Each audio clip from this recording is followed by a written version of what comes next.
just as a. Okay. So I'll be like, "Hey Joe, use your bag of tricks." Be like, no, not today."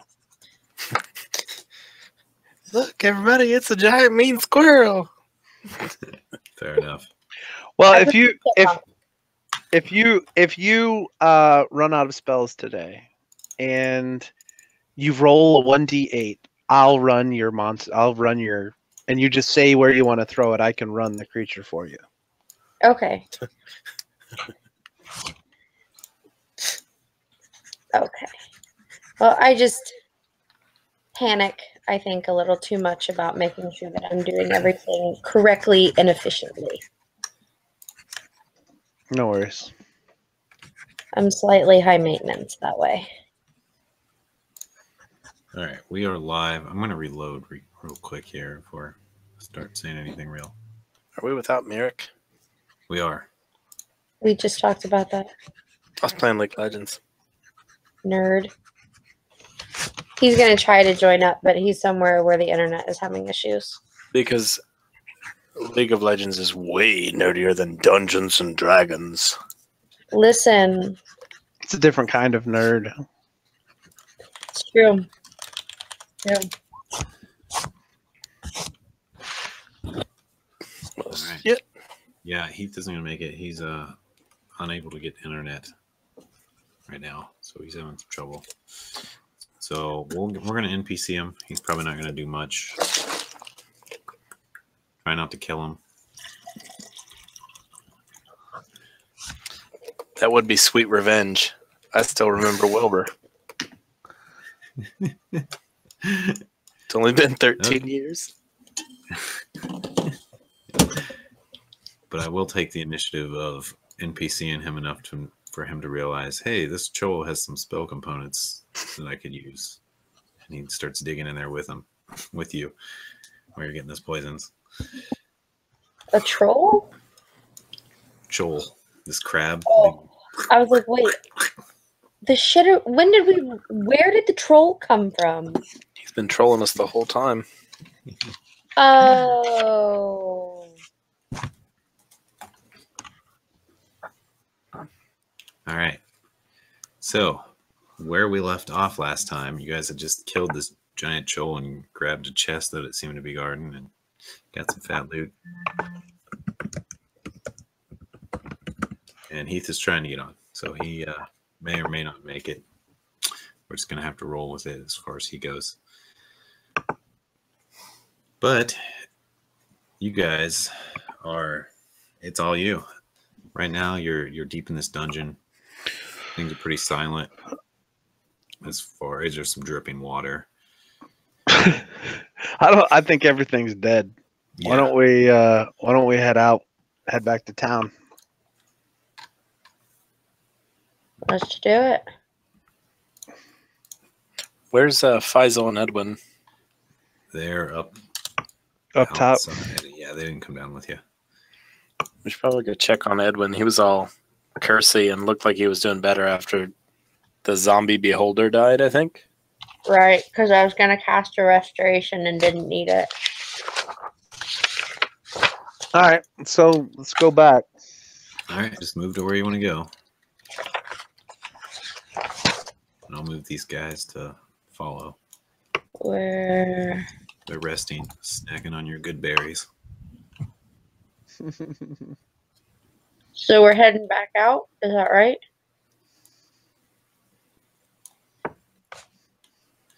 Yep, plan a little follow the leader. Okay, I'll move Heath Bob here. If I can grab him, there he is. Ploop. Okay, there we go. And the last of the music.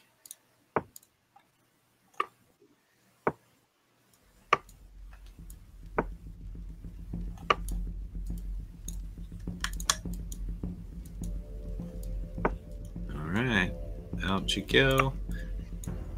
As you near the door, well, there's no door, it's just an open cave. As you near the entrance/exit, you begin to hear the sounds of heavy rain, thunder, flashes of lightning emerge into your eyesight. And it's hard to see. It happens to be nighttime out there right now. It looks pretty much the same as before. You are on a very, very rocky coast. There's a lot of jagged rocks. There's a pretty obvious path in one area, but it is coming down hard. It is you get soaked immediately as soon as you go out there. If you go out there. Well, what do you guys want to do? You want to wait until the rain slows down? And I mean, we got to take the rowboat back out to the ship, right? Is that what we're doing? We're not going to be able to take a little rowboat when the water's this rough. I'll ask the people that can do magic. Like, do you have anything that can control the weather? Oh. As it always says, no, nothing that powerful. Not today. I don't think. I have no idea what Mirror casts. No. Let's see. He's got Red Frost. Mage Hand. Oh, I'm only looking at his cantrips. No, but he decides to cast. He decides he notices something a little weird and starts to cast Detect Magic, as you guys are kind of figuring out what to do. Detect the magic. Anybody else do anything? Eric, Mirth, Jill? I can detect magic as well. I might as well see what he sees. I can do it as a ritual, so it's free. I'll Okay. do the same thing. And then... Okay.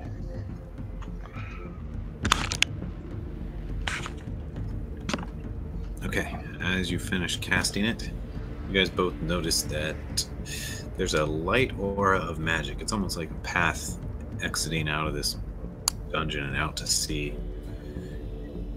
And make a survival check or an arcana check. Everybody or No, just the detect magic guys. Let's see how to do this. I don't know. Wouldn't Heath have done his like magic rolls or whatever? Oh snap! It's Heath. Probably.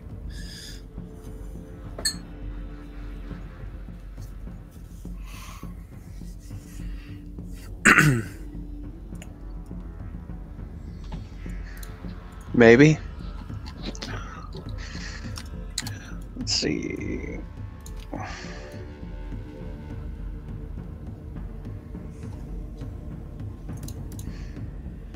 I can't believe we got triple 11. wow. So many 11s. I wish I could hear the music. It bothers me that I can't. You guys can hear it though, right? Yep, I don't hear music tonight. I do. Should be something playing. It's called Catacombs. Your music's up in your settings, however loud you have your master music volume. Let me double check that.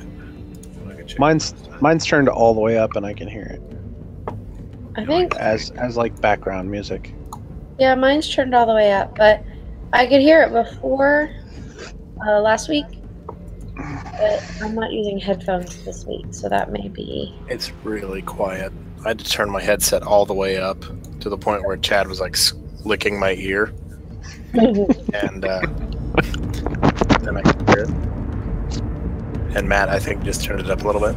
Oh yeah, I cranked it on the actual track. Yeah.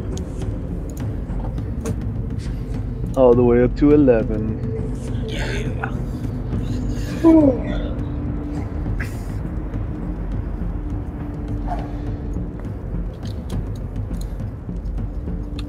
All right, so do we see anything or? No. Okay. Hey, It's hard to there's see. There's like a magic path looking thing out into the water. You guys want to, I don't know, walk on it? Do you think See what happens? Do you think that maybe it's that bad guy that we fought running away? Maybe. Now that Eric puts that thought into your head, your roll becomes better. And yeah, you think it probably is. And you feel like maybe this storm is something he caused. Maybe he's trying to cover his tracks. Maybe. I don't know. You want to. I mean. Well, he should have done something better than a storm to cover his magic fart cloud or whatever.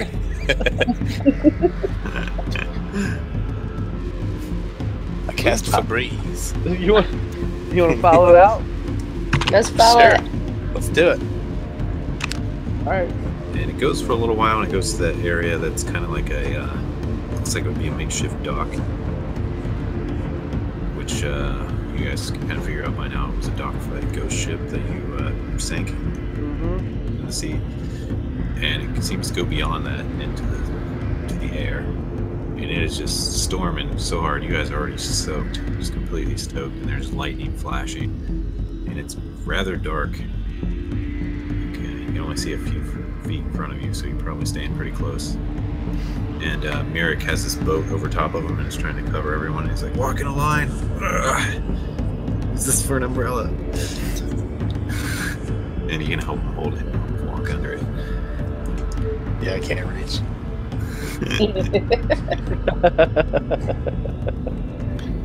Well, if this is like magic rain, do any of the magic people have the ability to counter it or make it go away? I did not take destroy water today. Nothing. It doesn't seem to have anything either. All right.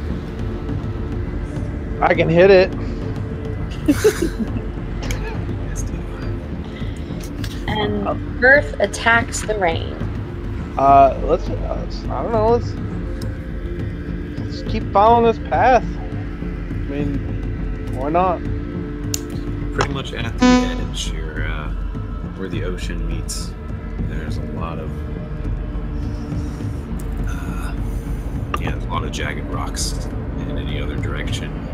You can't see far enough to really go hardly anywhere else unless you just started going along the coast in either direction.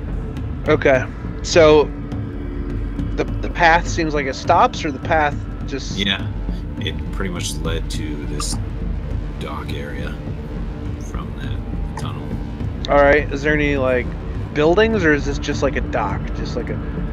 No buildings. It's not even a real dock. It's just an area with no jagged rocks where you could kind of... It might be safe to assume that he was all ghost form or whatever until he got here, and then he actually jumped on a boat and got away. I mean, that's...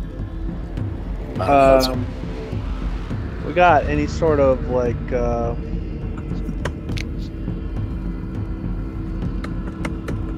And apparently he can hear us and everything.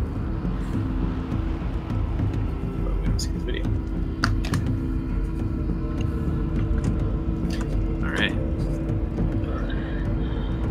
And yeah, it's just storming. And then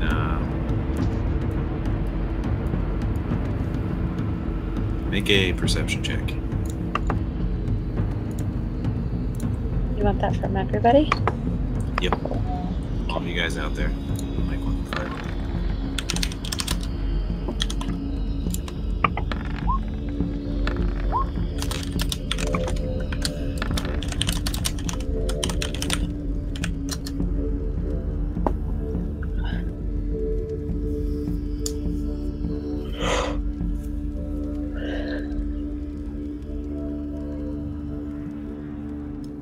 See, oh, Mirth, you got a 24. Eric got an 18. Faisal got a not good. feeling pretty perceptive. Yeah, you notice the rain is hitting the water super hard, but you can see one area right by the shore start to bubble up, just like crazy, and it's making it's like these huge bubbles just out of the water, like not even a foot from from some of the rocks kind of to the left side if you're looking out. And then you notice a tentacle, like this big black tentacle, just shoot up out of the water. And it like clings onto one of the rocks and starts, looks like pulling up something. Oh, you want to run away. And let's see, who else is good? Eric, you notice it too once it hits the rock. Joe, you're not really, unless they point it out, you don't see it. Faisal doesn't seem to notice at all. He's just looking out like, ah. I bear form and charge it. Roll initiative. Let me clear the initiative. Hold on a sec before you roll. Clear. Dude. I'm sorry. No, man. Our characters are friends, and I support you through thick and thin, but I will have you know that when your unconscious ass is in the water, I'm not going to be able to pull you out, and I'll just have to look at you sink slowly. Hold on, I gotta roll 2 here. Alright, I got a 13. Let's see if I can adjust the stream. Okay, so there is no map of this, so you just have to imagine the dock and the coast. So my rapier warns me of danger. Does this feel dangerous? Oh, yeah. It warns you of danger. Because I'm pretty excited about it, I think.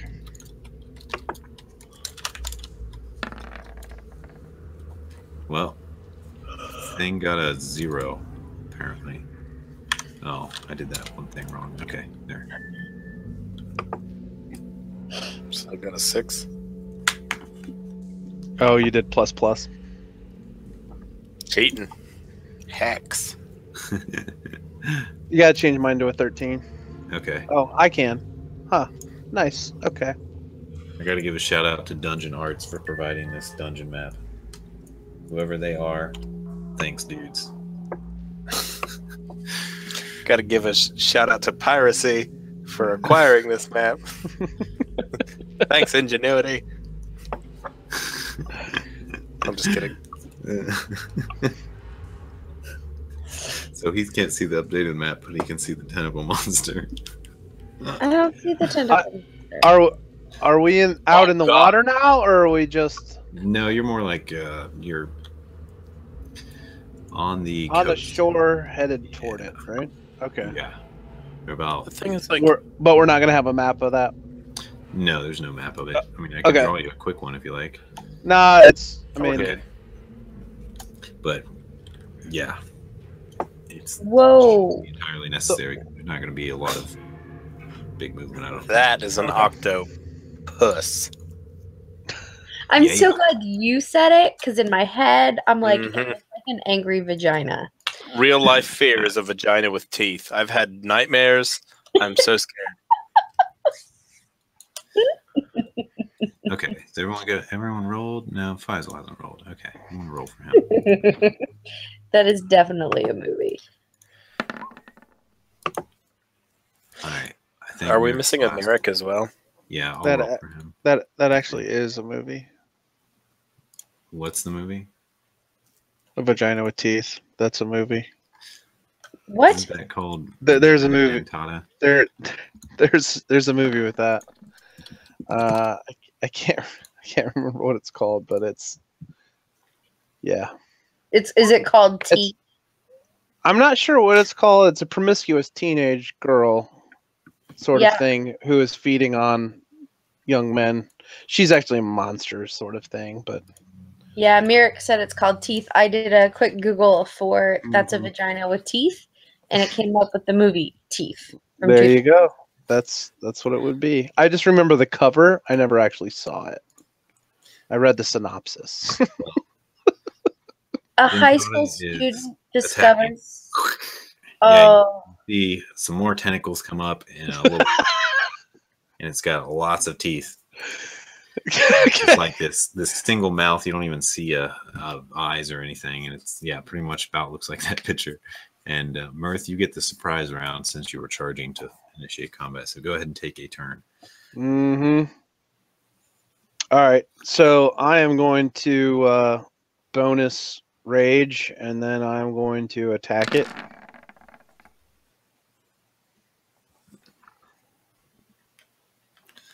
Okay, rage attack. You Do I roll it. get advantage since it's flat-footed, since it hasn't moved yet? Yep.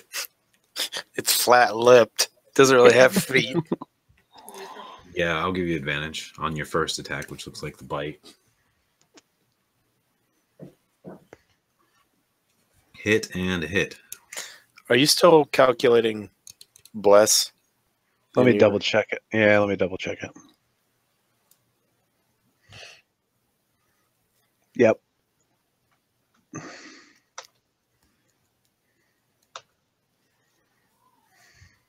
I took it out. Okay, so you got a 17 and a 16, which are both hits on this thing, and it's just on the edge of the water, so you have to like get your front paws into the water a tiny bit, and I'm not scared. I'm a bear. all right, Angry bear. that's a hefty amount of damage. Eric, you're next. So I'm going to start making my way towards this thing, pulling out both blades. The real fancy one, I'll do like a roll, grab it with my wrist because I got to do something awesome. How big is this thing? I don't even care how big the mouth hole is. Like, I care about how big the Eric grabbing arms are. Yeah, I was on mute. Yeah. Yeah, you were. He was like, I was like, ooh, he's not even talking. It's big. Tentacles are like as big as a halfling waist. They're pretty massive. And yeah, its mouth is about as big as a human head, if not bigger. And there's this bunch of sharp teeth. okay. It's as far as you tell, rather large. Looks like a lot of it is still underwater. Yeah. So as I'm running towards this thing, I'm going to grin and I'm going to yell over my shoulder to Mirik. Be like, hey, is your magic boat impermeable to teeth? Because if so, you should throw it in there.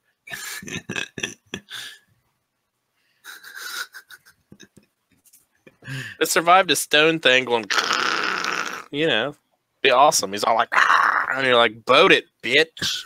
Right in his mouth. He's like, Right, his teeth. And if I can get to it, I want to try to stab it. I mean, how far away is this thing from us? If you get, it's only like 15 feet from you, so you can get up to it and stab it. You just have to be right at the edge of the water, right next to Mirth. So like, sorry for all the detail, but so I see this like mouth is like lopped out on the edge of a rock, and it's like, and there's like, how many tentacles are we talking here? Like, you see at least 3. There's one that's wrapped around a rock and seems to be pulling the rest of it up. There's one that kind of went on shore, and there's another just sticking out of the water further back. Okay. I think I'm going to, like,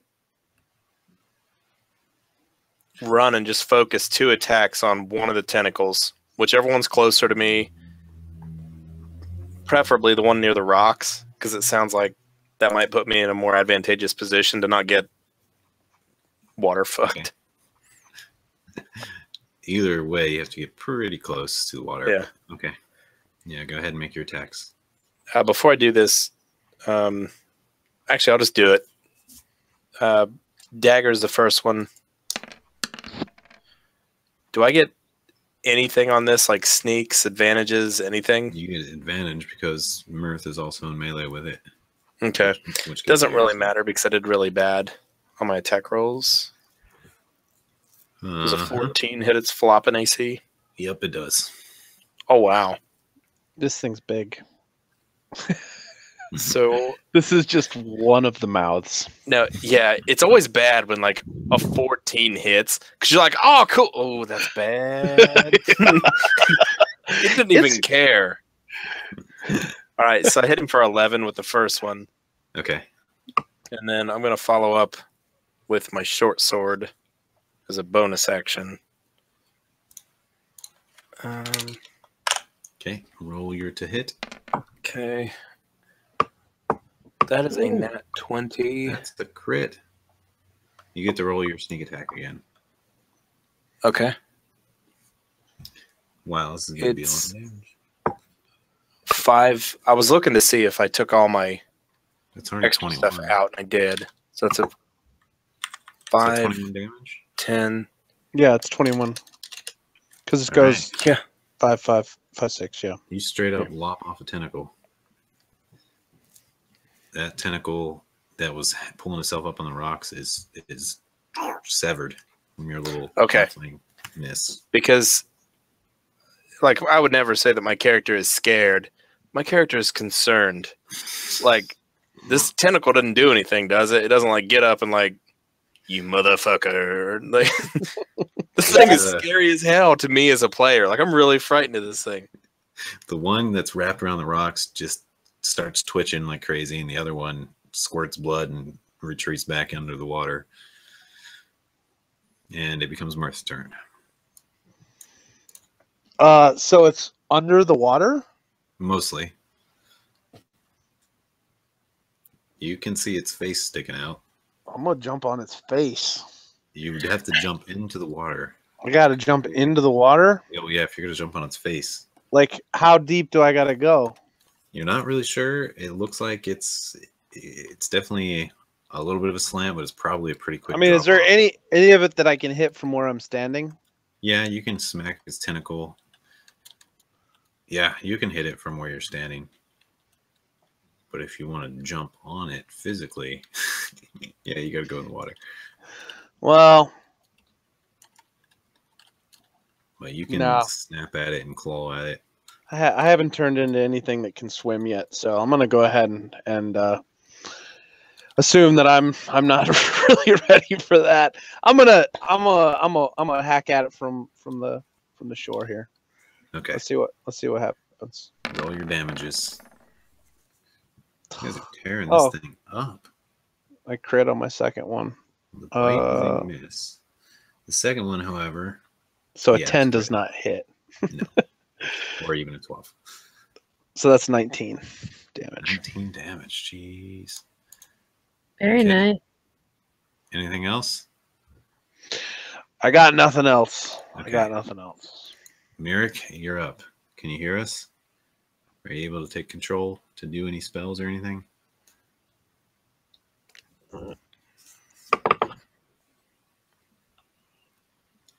We got a maybe. That's a good sign. Hooray for partial internet.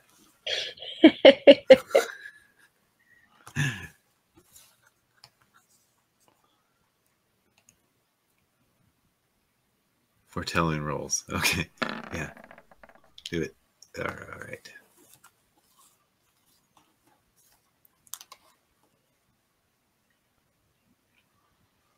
What the heck could this thing be? It's a kraken. We're all You can gonna roll- die. Roll a nature check. Try Oh, to determine what it is. nature. Okay. Nature. Yep. Roll nature check. He mentioned a kraken last week. I remember. It was about 14 seconds after I had a mystery boner, and I'm like, kraken. Yep. Kraken, man. open a beer. I love that nature's int. That's fantastic. I hate nature. Even though I'm a freaking druid. My survival's amazing. I can last in nature. I just can't remember anything about it. Well, Yeah, she's so fickle. you She have no changes idea what all it the is. time. But Merrick casts a spell and ruins its day, apparently. Yeah, it's going to take some damage and be forced to run. Dissonant Nice. whispers. Unless it's immune. Why you gotta go be like that? Like, why you gotta put that evil on us?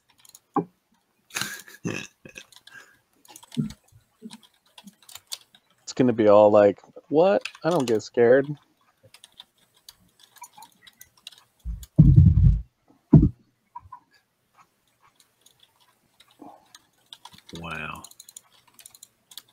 Oh, he's doing it at a second level?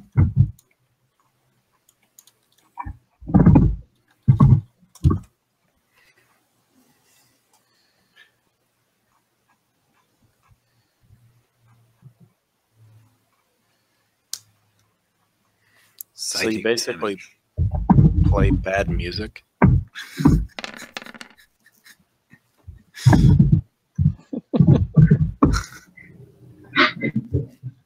All right. It writhes in pain and sinks back into the ocean. Or sea. Very nice. Faisal doesn't do much. Joe, you get a turn. You can still see it starting to... It's just writhing in pain and looks like it's starting to move away, but you get a turn. 16? That hits 7. 7 piercing damage. All right, there's an arrow sticking out of its mouth. And for its turn, slightly bad. it runs. It sinks into the sea, and there's still a tentacle flopping or twitching around on the rocks. And there's some green blood on your weapons from where you hit it, claws. And it appears to be gone. Combat ends. And it's not but a minute later that the rain starts to slow. We killed a rain monster. That's sweet. Good job, everybody.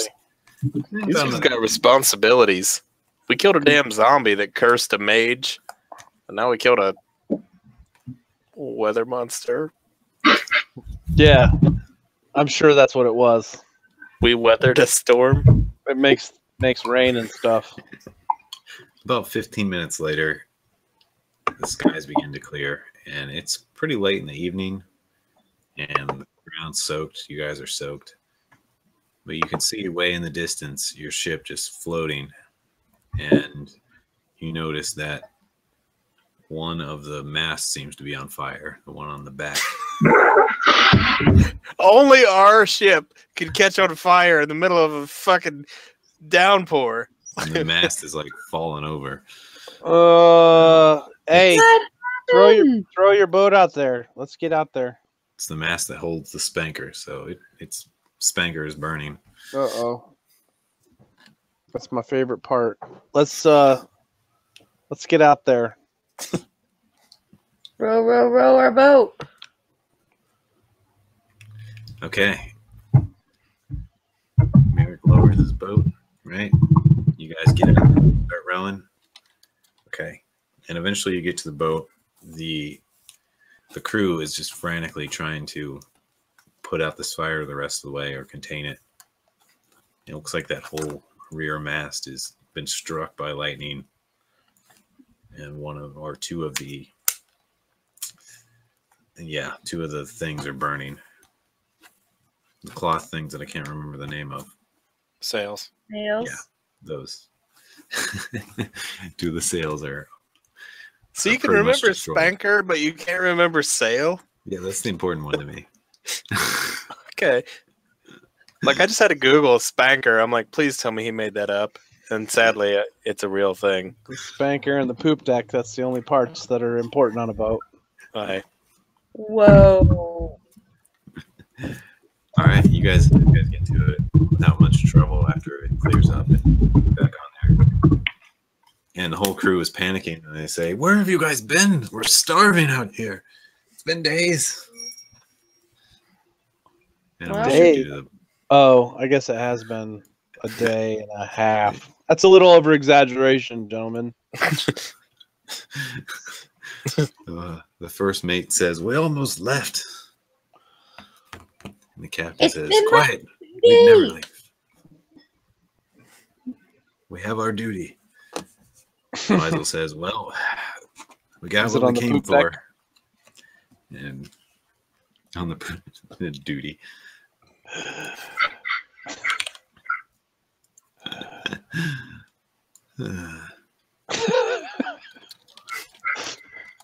So, assume you guys are ready to take off. They seem to all be ready to go, and they're yelling out commands, and the crew is setting things back up.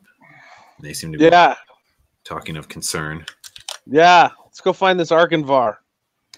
a bird lands on the deck.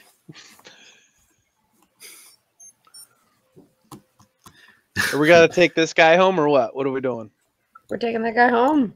Taking Edwin back. Can we come back out? I still never found that Arkanvar, I don't think. Back out? Well, maybe. We got to find that captain shark man. We need to get back. We're behind schedule here. All right. And the ship is in desperate need of repairs. We've been shot by cannons. We've got front end damage. Our spanker's shot. This could take weeks to repair. Oh God! There's no way you guys get paid good. Like, your spanker's shot? Really? Yeah, that's the rear sail. Yeah. See that? No, I'm not questioning the validity of a nautical terminology, but it just helps guide it. Are you trying to say that the ship has blown its load? It needs to go back to port and take a rest?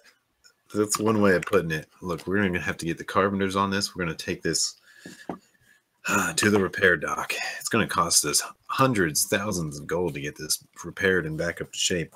Luckily, we haven't used it in 10 years or so, hopefully it'll be ready by the next time we need it. I'm going to look at the captain with a real serious face and be like, we set out on a mission to rescue Edwin, and we have succeeded. We have done our part. We have fought weird things and slimy things and dead things and giant statues and like giant crabs. So I need a vote of confidence from you that you'll be able to drive this bucket of bolts back to port. And a rain monster. I forgot about the rain monster.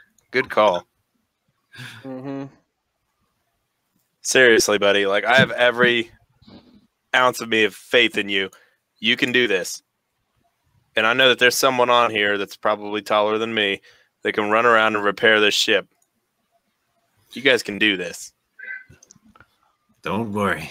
We've got it. As long as we don't run into any more dragons or ghost ships or rain monsters. Is that what that was? Yeah. Made it rain. It's like, nasty. Look, first mate says, the cabin boy says he saw something. You better talk to him. And, he's up in the crow's nest. And someone yells for him. Now, I got to ask this as a player, I'm not super hip on ships and stuff. Is the crow's nest the same? Is it at the top of the sail that is currently on fire? No, it's the top of the center mast. Yeah. I thought that could be fun. You're just like sitting there waiting and you some quality semen here, Captain. Quality semen. Yeah, you get anything pregnant. All right, he comes down from the crow's nest. And he's got this look of fright in his eyes. And he addresses you guys. He says, I saw it just before the rain came. A streak across the sky. What was it? At first, I thought it was a bird. And then I thought it was an airship.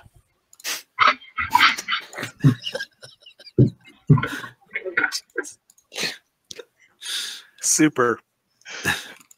But I'm really not sure. It was just as it got closer and I pulled out my looking scope,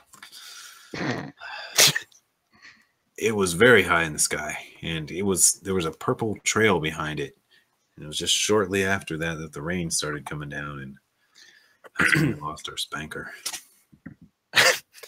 Do you know which way he went? Because remember all that bad stuff I was talking about we were fighting? That was one of them. Mm-hmm. That was one of them? Yeah.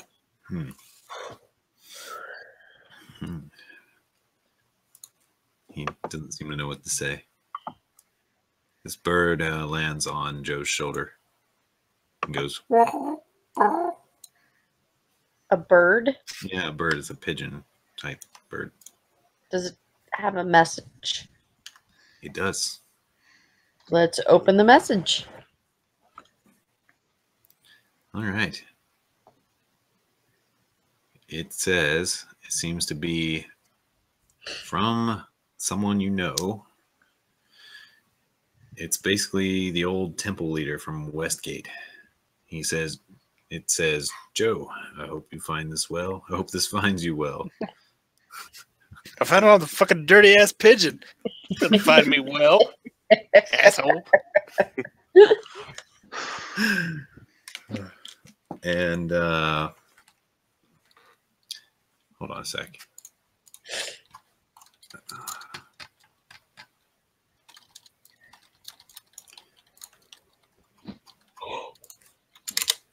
I have to find where I wrote this down.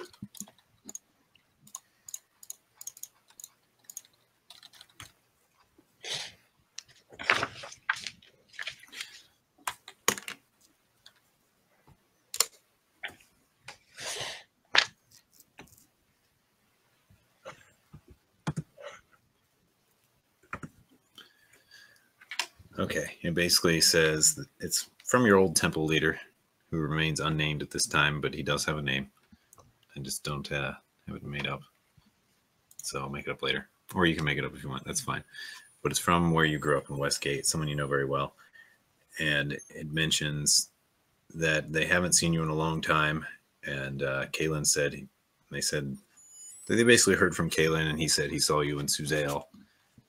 And it asked for you to visit back sometime before too long. It's basically what it says. And there seems to be some kind of encrypted message at the bottom. Okay. So I share with my party what was not encrypted. And then what kind of encryption, what kind of a check do you want? You would have to make a, whatever the equivalent of the cipher script is in this mode. And it would take some time. You'd probably have to spend at least 10 minutes to an hour studying it to come to any kind of conclusion. Okay.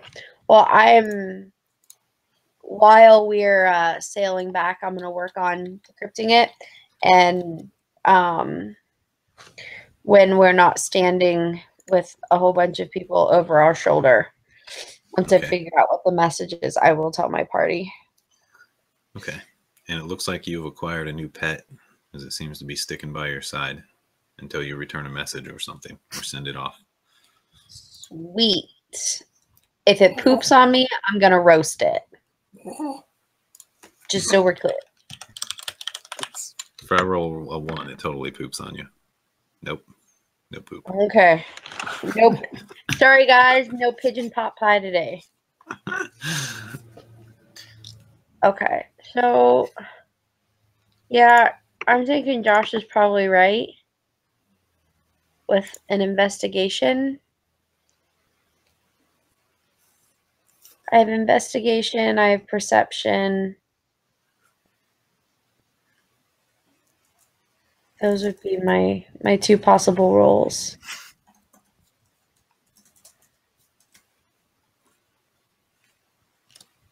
Okay, we'll have you make one of those shortly. So you guys set off and head back. It comes nighttime, but you can sail through the night. But you guys are pretty well exhausted, I would assume, by now. And below deck, there are some resting areas, which you guys know about by now.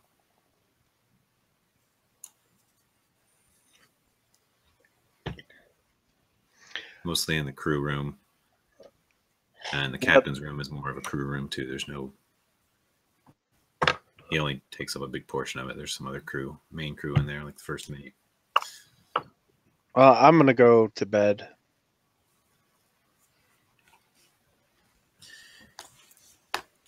And days go by. Okay. Okay, and you can make an investigation check, Joe. Did somebody get poisoned? Do I need to do a poison, remove poison or something? No, but make a Arcana check or a history check. And Eric, I need you to make a. Let's do perception check. All right, your investigation does not yield any results. You don't seem to be able to figure out this message yet. It's not something you understand at all. These symbols you've never seen before. You're just like, 19 on perception. nice. Okay. Your blue ice dagger that you've been holding, after you've been sailing for a while, it gets even colder, and it's like wherever you have it, you can feel the cold radiating from it.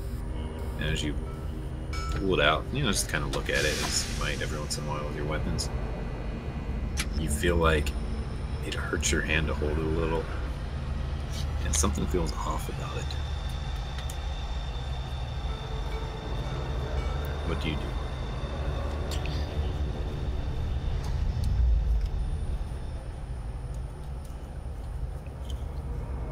Okay. So I'm in my bedroom, playing with my dagger. And, I can totally see my character doing this because he frequently flips his blades around. You said it hurts my hand. So... It's always ice cold. Yeah, It yeah. seems though you're colder, and something else about it is radiating. You're not even sure what it is. It's more than just. Now, are you talking about, like, maybe if I touch the blade, it hurts my hand, or just, like, the actual dagger hilt or whatever that's called? Even the hilt. It's, it doesn't so much as hurt as it's unsettling. Okay. Is it, so let's talk about unsettling. Is it like I'm kind of creeped out by holding this thing, or like a... Yeah. Basically, you get a slight feeling of dread just from holding it. It, like, almost scares you. It does scare you. Just a smidge. Not enough to have to drop it or anything. You can still consciously decide what you want to do with it. So basically, I found Frostmourn's little brother, Chill Prick. Is that what you're saying?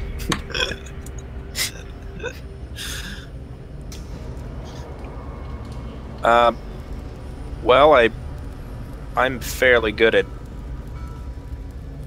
ending things and acquiring things. I am not, however, good at, like, magical theory or anything. So I think what I'll do is I'll probably start with Mirek and explain the situation to him pretty much verbatim, exactly how you've described it. Be like, yeah, I got this dagger and it's cool, literally. But as we've been out to sea for a while, I don't know, man. Something's not right about it. It just really is kind of creeping me out a little bit. Can you maybe look at it and see if there's something going on with it, maybe? So, yeah, you hand it over to Mirek. Mirek, you definitely feel something off about it, and make an Arcana check. And I assume you're going to cast Detect Magic on it, too. You have plenty of time to throw this shit. That is good enough. Alright, you determine that it houses a curse. And it's some kind of curse that you're not exactly sure what it does, but it's definitely a dreadful curse, and it is giving away your location. You can detect the divination coming out of it, or am I saying the right type? Yeah. Oh, Mirek. This terrifies you, knowing what dropped that dagger. Probably terrifies the rest of you guys too, but that's up to you guys. Whether you're scared or not. Ultimately. Yeah, this was the dagger that Athun was holding when you knocked. So can you hear me? Yes. Ooh, awesome. Yeah, so I'll say that back to you. The dagger's cursed, and I'm kind of creeped out by it. Want to hold it again? Yeah, for now. So, I think I'm gonna go talk to Edwin, maybe? Okay. Edwin's resting. And you can talk to him if you want, though. He's conscious.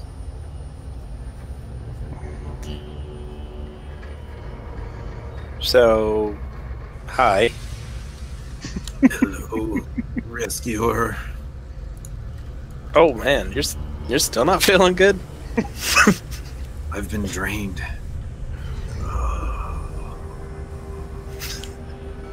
Was it the spanker? Jesus.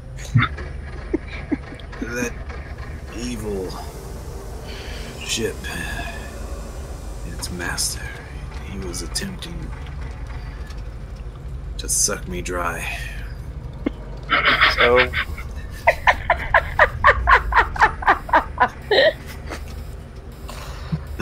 Can you hand me that glass of water? like, sure. Give him some water.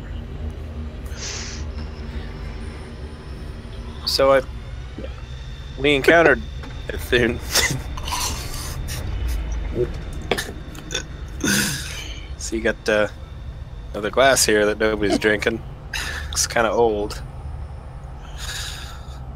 Ew, this water's brown. What did you do? You shouldn't drink that one.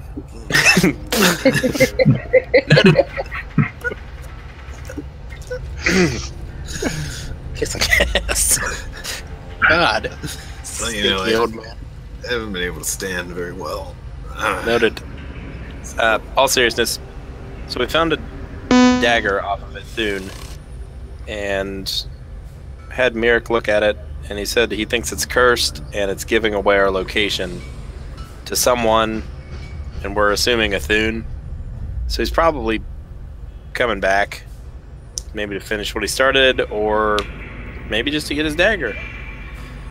So that... Somebody's echoing.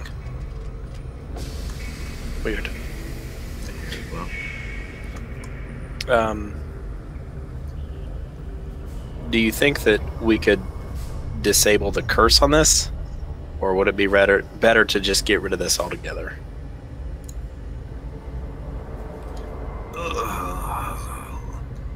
you want me to have a look?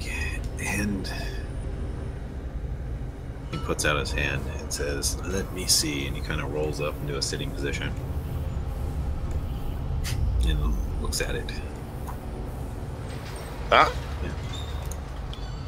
I'm going to share this thought just for, like, comedy.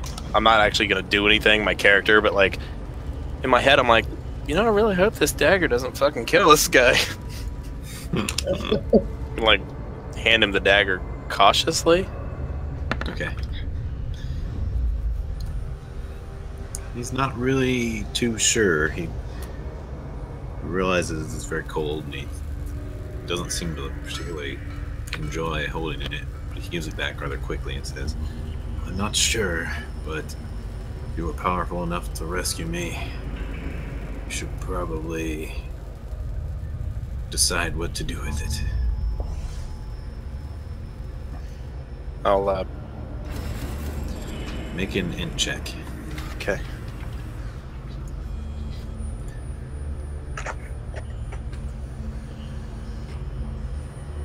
It's just a D20. Just comes down to the rolls. Swing. And a miss. Yeah, you're not sure. All right. Well, I'm gonna go. Edwin, thank you very much for taking a look at it. Sorry for bothering you. Hope you get better soon. Well, just a little more rest, and I'll be back to myself. All right. Have that big guy bring me some more of those good berries, would you? Yeah, sure. I'll get right on that. Thank you. I'm gonna go back to my bed and go to sleep. Fuck that guy. No, I'm just kidding. Now, Edwin is being in Suzail. You heard his name before all this even happened. He's a rather large figure in Suzail. Yeah, we're totally gonna help him out. I'm just being a little saucy. Gotcha. But I never really explained this before, although it's kind of common knowledge in Suzail. He's also he's basically one of the main leaders of Suzail. He's like one of the head mages. And he's, as far as power-wise, he is nearly king. Yeah, I was kind of hoping for being a king that he'd have like a anti-curse spell up his sleeve or something in that huge kingly spell book that he's got there. Things as big as me. But anyway. He's obviously not the king, but he pretty much was one of the main commanders of their army and the other mages, other high mages in Suzail. Cool. I'm going to go talk to Mirth. Just going to kind of zip around the ship and ask everybody to come together. I think we have a group decision to make. Okay. Matt, has any more days passed? Do I get another roll on deciphering this? Yeah, but just wait a sec. Make a religion check first. Okay. You'll see why in a second.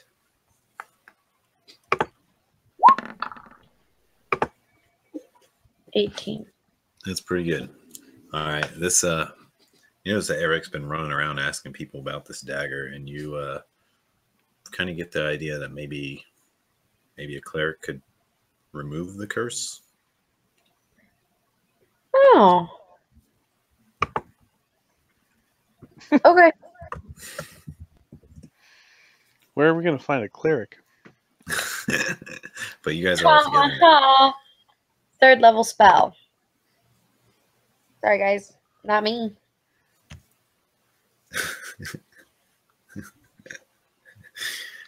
But Eric does not believe. He's a non-believer. What? What? No, it's whatever. This is what Silent John Bob was saying. That's hateful. Sean the non-believer. Sean. Yeah, I'm with you. Thank you. No problem, Charlie. Candy Mountain. Candy Mountain. I haven't thought of that in so Happening. You've never seen Charlie the Unicorn? Yeah. Oh, yeah. I have. Oh, good. All right. So what do you guys do? So I tell them about the dagger. That, hey, we found somebody who's a little more powerful than me. We could take the curse off of it. Okay, real quick. I don't want to drag this out any more than I already have. I'm going to say this weapon is really powerful. Like, it just glides through my hands. It's like a dream holding it. Unfortunately, it's also like a nightmare because it's kind of leading a Thune right to us. So I think we got this dagger together, and we should make the decision together on whether or not to keep it. What's the question? Should we get to I kill take the, so we get to kill the guy when he finds us? Of course we want to keep it. Okay. Does anybody think I should throw this overboard? Because that's... If we can't find him, what? Then he goes to the... Well, maybe he'll go down to the bottom and drown. Faisal, listening in, says, may I have a look at it? Sure. All right. See with your eyes. I tell my 5-year-old that all the time. Look, Mm-hmm. I say that sometimes too, but not to a 5-year-old.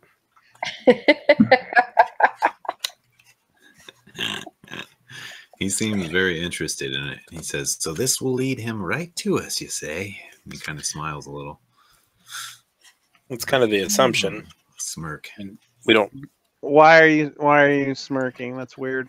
It's kind of creepy. Well, never mind. You can have it back. Yeah. No. You know, it's just I've never seen anyone like him before.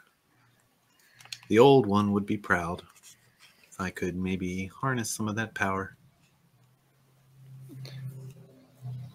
Can I get any sort of like insight on this dude? Like, dude, can I tell if he's like a shady mofo? Yeah, is he evil? Can I roll insight evil? on him? No, but I mean, like, I don't know. Not all right. I can look into his character, maybe. I don't know. Roll an insight. Insight.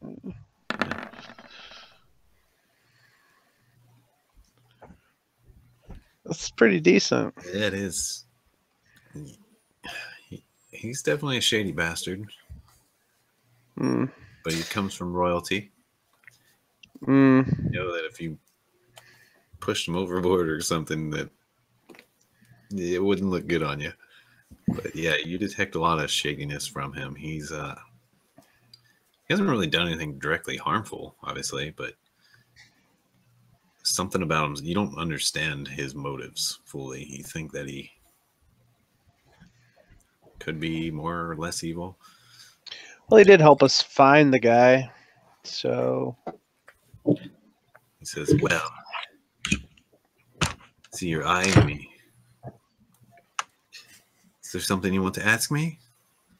Why are you being weird? This comes from a cleric. Like, our doors are open to you, little weirdlets. Except for you. You're too weird. Look, you wouldn't understand. And he walks away. Hey, come back. We're all friends here. He goes and stands by the center mask, with his head down. Okay. I'm going to either make things awesome or make things really bad. I want to go follow Eeyore.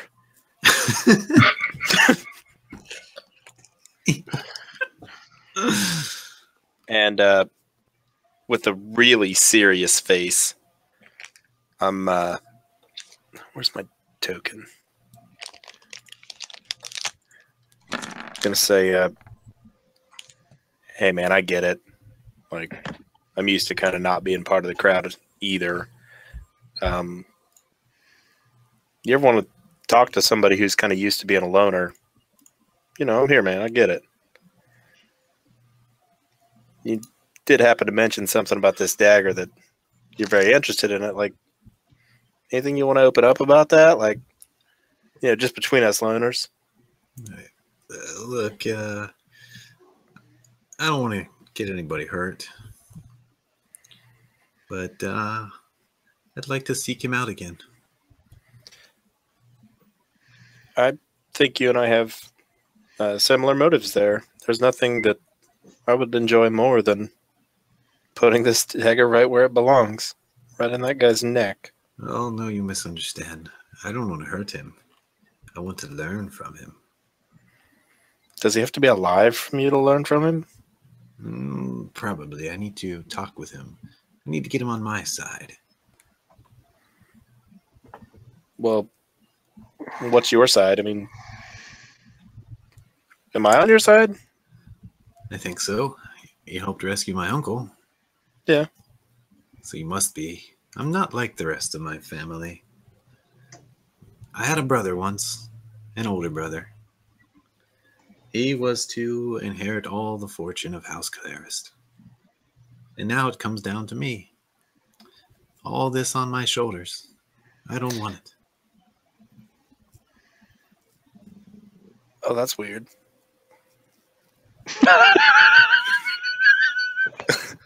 No, I say it in character. Like, I'm thinking like this guy like axed his brother. It's like, I don't want this. Like, oh, well, you apparently you didn't kill him then. Or maybe you did. Make an insight check. I'm so confused. See, this is a problem with characters that have backstories that are longer than 15 minutes in terms of like total like thinking ahead of how awesome my character will be time. Right there. Insight check. Clicking buttons. To no avail. Again. Why's my character not rolling? Click the button. Fine. Sometimes I wish my brother was still alive. But then again, he deserved what he got. Okay, so the first one I rolled was a 9. Yeah. That was really a delete. That's what he says. Okay. Well, this has been fun. Yeah, I mean, if everybody's comfortable sleeping at night, knowing that we're being followed, potentially, I'm going to put this dagger right on my side. I'll wait up on deck just in case he comes. I can be the greeter.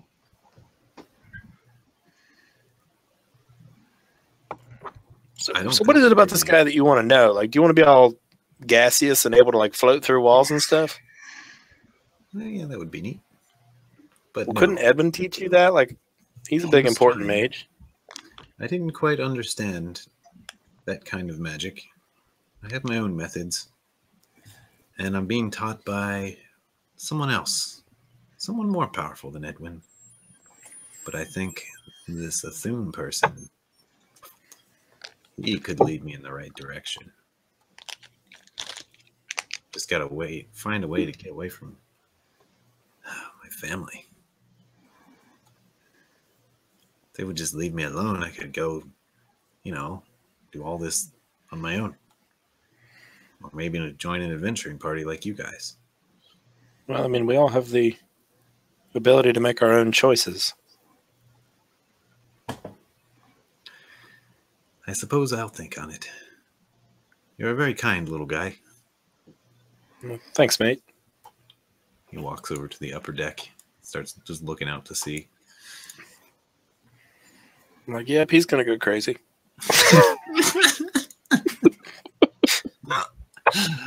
This was a suicide chat that did not go well. And I'm not trying to poke fun at that. It's what my character thought of. That's fine. So it's about this time the cook comes up and he's got some boiled fish and some lemons from somewhere. And he says, dinner time, which he does this every day, and everyone's gathers around.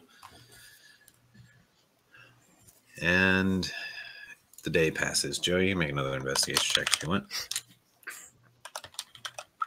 I do. Okay, go ahead and make one. Oh, come on. You got nothing. Okay, day 3. And if you guys want to do anything on these days, just let me know. Because I'm going to start making them go by a little bit faster now. I want to do my investigation check every day. Okay, do it again. As you study and study and study this encrypted note. Can I go figure out what Joe's doing? Because she's been gone a lot, and she's more the Etch-a-Sketch type. It's like run around and ask everybody questions. I mean, you talk to her, yeah. She's studying like usual, though. But apparently the same thing. At this point, Joe's hair is doing this. And there are piles of it laying around. I saw this once at the end of Warcraft 3. She's turned into a Death Knight. I know what I have to do. All right, 14. You're starting to make some sense of this out of the 14. It's basically talking about there being an upset between the borders, and that you're supposed to see some certain person in Suzail. But you haven't figured that part out yet. Okay. Hey, let me take a look.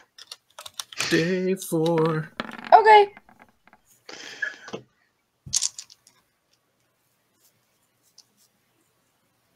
I was hoping for like a crit. That would have been bomb. Oh, yeah, he comes in like, get us looking at it the wrong way. Look! You gotta turn it upside down! Yeah. See, you look out through a glass upside down and it's totally right. That's it. I spit tea all over my screen. All right. Figure it out. Okay, What the so Sorry, a little too loud. It goes with anything. It does. Including figuring out encrypted notes. Is this the love boat? No, this is the Guile theme, dude. Mirth. All gamer credits totally just deposited into a bank of pussy. You suck.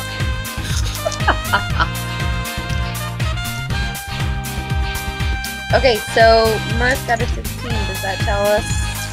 Yeah, it basically says that you need to see Edwin Morrigan and Suzail and the King Forel Oberscar. Barscar. Yeah, how to say his name. Bart. Yeah, thanks to them. Is this the same Edwin that we have on the boat? Seems to be, except they're mentioning his last name. It says you need to see those two. Okay. I flicked the bird.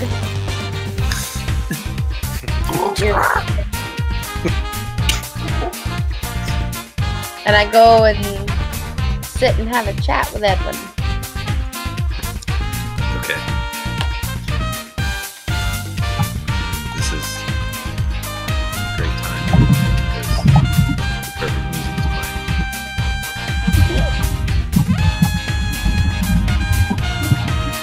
I call this the mariachi band version of the Guile theme. Like, You have to stop now. Alright. We'll go to this one.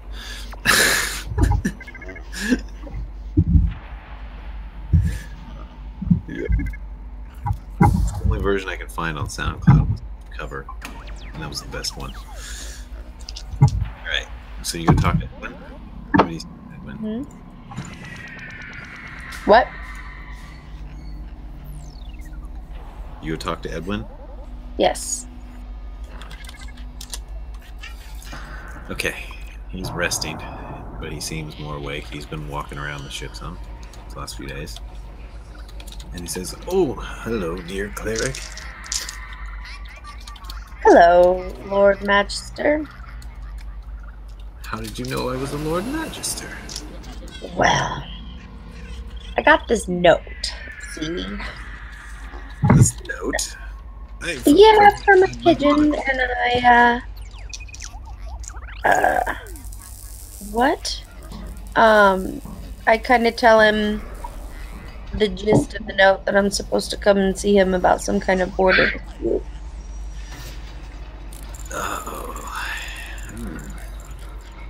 Well, I'm afraid I don't have any information for you at the moment, but I can tell you one strange thing. Look, when we were heading out to Saarlund for my sister-in-law to marry that man and join the houses, well, the last thing we expected was to be ran into by a ghost ship. Took us by surprise, it did. I didn't even see it coming, and I see everything. I don't feel as though it were a mere coincidence. Okay. What makes you think that? Well,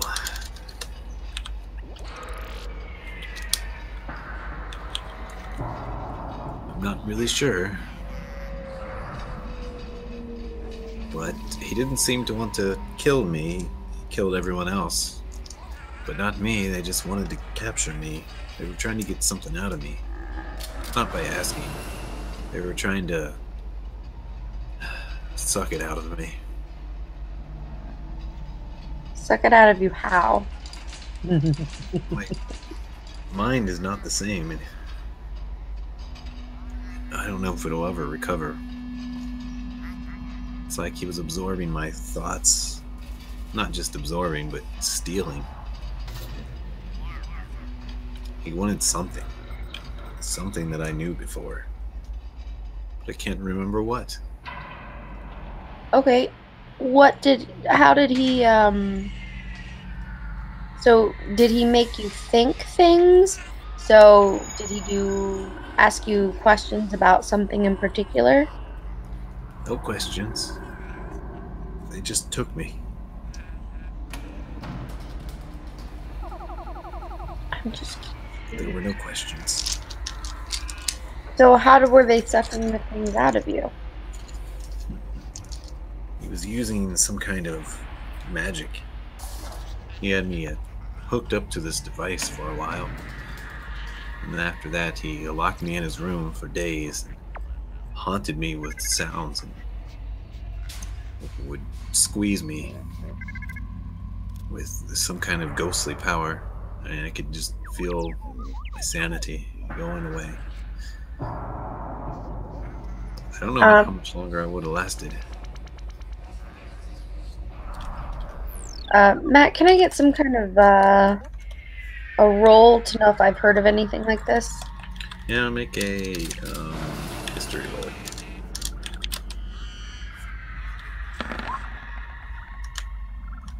$19.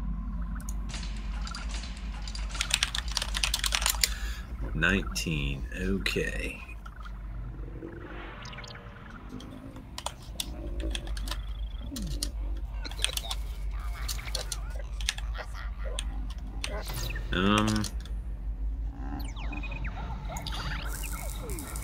Feel like, well, there's been a lot of crazy stuff going on with, there's apparently a whole lot of chaos in these border countries, especially with Symbia. You know that recently Symbia, which is pretty much where you crossed into once you got past the neck, and Symbia is to the north, mainly. You know that place is pretty much been taken over by some form of magical being. And you might have a guess that it has something to do with that. You're not really sure other than that. Okay. Okay, well... You've never heard of this guy, Bethune. I'm gonna let Edwin go back to rest and go and talk to my party about what all is going on. See if we can piece together something.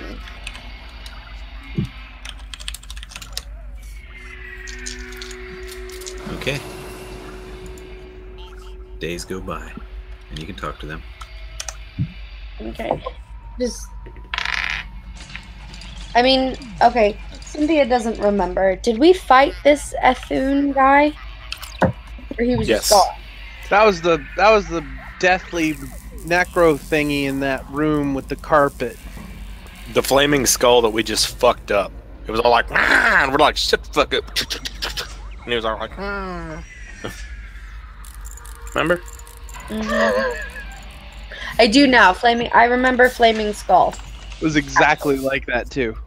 That was a good description. Remember this guy?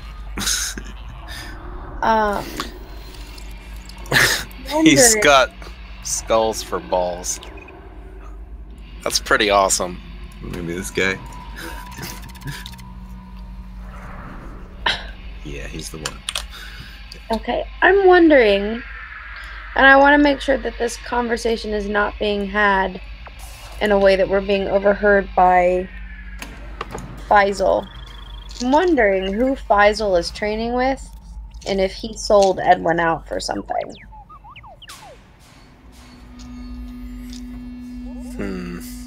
Like, what does Edwin know?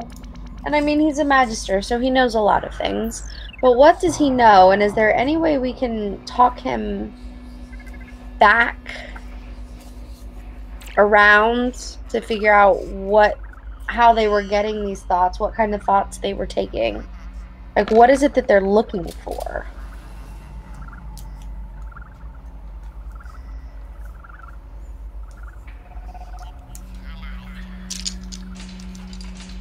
don't know. But Merrick seems to be having an idea. Can you talk? Yeah. Okay.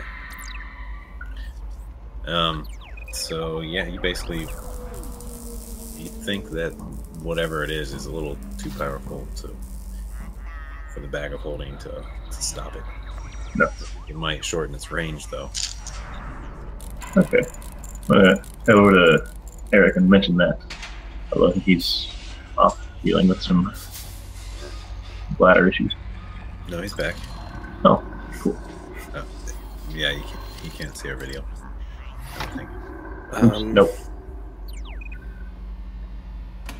But yeah, I'm gonna tell him, hey Eric, I think we can make whoever's watching us maybe be less able to watch us by slipping this thing in the bag of holding. How much does that bag weigh? Bag of holding, I think it's 5 pounds.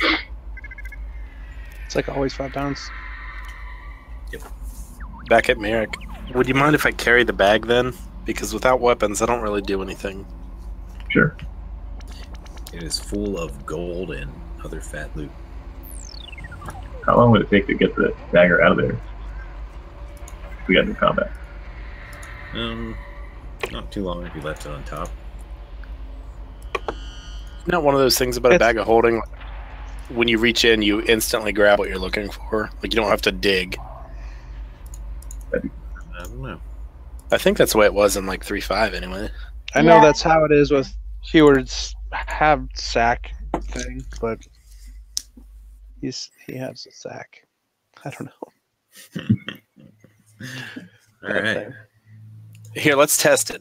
I'll put the dagger on the top, and I'll close the bag and shake it a little, open it back up, and see if I can just reach in without looking and grab the dagger. You managed to find it in 1d3 rounds. 2 rounds. So it takes you a few seconds.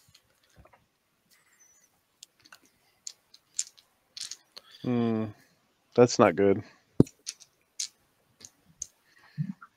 Yeah. Thanks for the info, Merrick. I'll There's a ton of gold in there, or it would be quicker. And other pots and pans and stuff.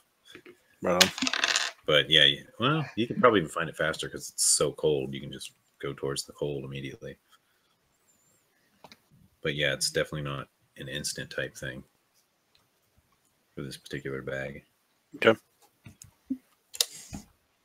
You guys cross into the neck. For reference, I'm going to toss the dagger in the bag. Okay. Some familiar guys stop you guys when you reach the neck. And they say, oh, you guys, oh, this ship looks like she's in bad shape.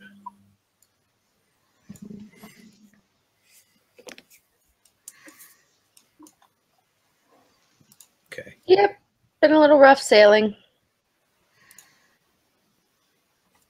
Oh, we're back to this old map, this old giant map. Jeez, takes forever to load even.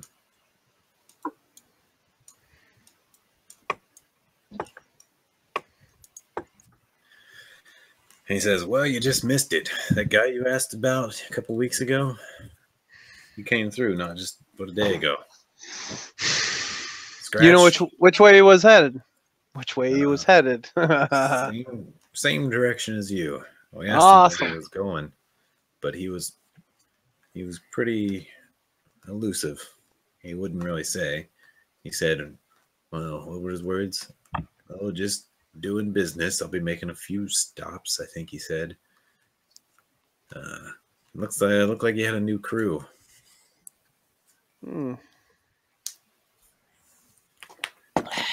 Bunch of females. Strange though. They weren't. They're all short females. Are they worth the same amount of experience?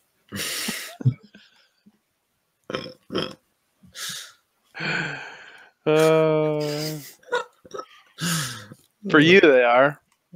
Yeah. Looks hateful. You responded to a hate statement with a hate statement. Evil doesn't counteract evil. And they basically say farewell to you guys and wish you good luck. Cool. I will purposely mention, sorry, we don't have any dragon jerky this time. One guy in the back throws something down and says, "Son of a bitch!" Grateful fuck. We should have grabbed some of that tentacle from the rain monster. Yeah. That might have cooked up nice. I totally see our cook on the boat, like the chef from Muppets, like Rudy, like throwing shit downstairs. He's crazy and stuff. Oh yeah. All right. Anything else before you move on from the border guards? No, I don't think so. No. Okay. Trying to get back. Day 7. Like, just throwing this out there, Cynthia as a player is really freaked out by the fact that we're keeping track of the number of days. Like, somebody got bit and they're going to turn into a werewolf or some shit like that. That'd be awesome. Well, it's yeah. I'm not actually moving it proportionally very well. But day 10 happens. And in the morning, you guys see Suzail in the distance and arrive at the large port. I'm gonna go get my cloak and my disguise kit. And yeah, you guys are in tatters by now. Your clothes are dirty, they're burnt, and they've got slashes in them and holes and all that joyous stuff. And to just cut it short, basically there's a lot of just the standard dock banter as they dock the ship and start getting it ready for repairs. And Faisal and Edwin motion for you guys to head to House Clarist with them. And there's someone else waiting at the docks too that seems to be waiting for you guys. This it's a dragonborn. He's pretty huge, and he's got a gold face and armor, and looks like he's a well-to-do guard. And as you guys jump off the ship, he says, "You 6, I've been waiting for you. King Forel himself sent for you. Sent me to find you. King Forel." Sweet. Sweet. What up? I gotta go see him anyways. It's perfect. But We first, gotta go see him. we've got specific orders. Now, my name is Leodak. I'll be leading you around. The city has grown dangerous while you've been gone. What's going on? Well, it appears that there are assassins about all throughout this town now. There have been 2 attempts at the king's life, and several other nobles have been murdered in the streets while shopping. I'm to see to it that it doesn't happen to you guys, and Edwin specifically. Leodak, at your service.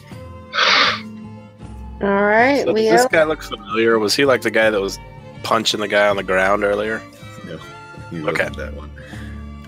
No, this one looks like he just basically looks like an incredibly decked out rich knight. Like his armor is shiny. He's got this shiny full plate on, and he's got this long, flowing silver cape, and he's got a helmet with a visor. He has it off right now and at his side, and he's got a couple swords, a shield, and yeah, looks like he's pretty well to do, and he claims to be one of King Forel's personal guards. How long have you been working for the king? Well, let's see. Suppose I was recruited to the Fighters Guild about 20 years ago. Okay. And after making it to the top ranks there, I was recruited to the Purple Dragons, where I was noticed by the king, and he wanted me to be his personal guard. So I'm no longer a purple dragon per se, but I do work with him a lot. Okay, leaning kind of quietly back, should we confirm this guy with Edwin? That he's who he says he is, you think? Edwin would probably know him. Edwin's scratching his head. He says, you know, I don't rightly remember. What about Faisal? You remember all his stuff got sucked out. Well, not all of it. Some of it.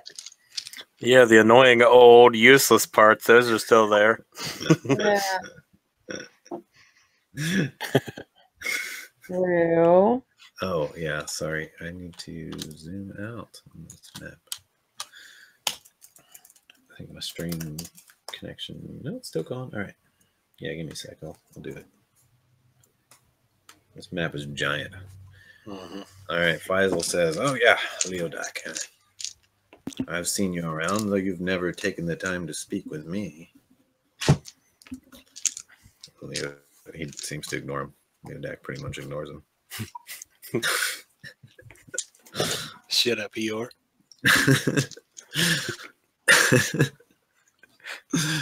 And he says, see what I mean? Oh. And Edwin says, I think I remember you. And the point that the Dragonborn says, look, if you don't trust me, well, you're going to have to. I have orders from the king. I don't know what else to do. Well, nope, we're cool. Let's do it. No, it's good. All right. First, we head back to House Clarist, and he leads you through the alleys, or through the main walkways, and you notice that there are noticeably less people and hustle and bustle about than usual. But yeah, you're a rather large band of 7 people walking through the city, and everybody moves for you, and you eventually get back up. Okay. Yeah, okay, I got the connection now. Up to House Clarist. There.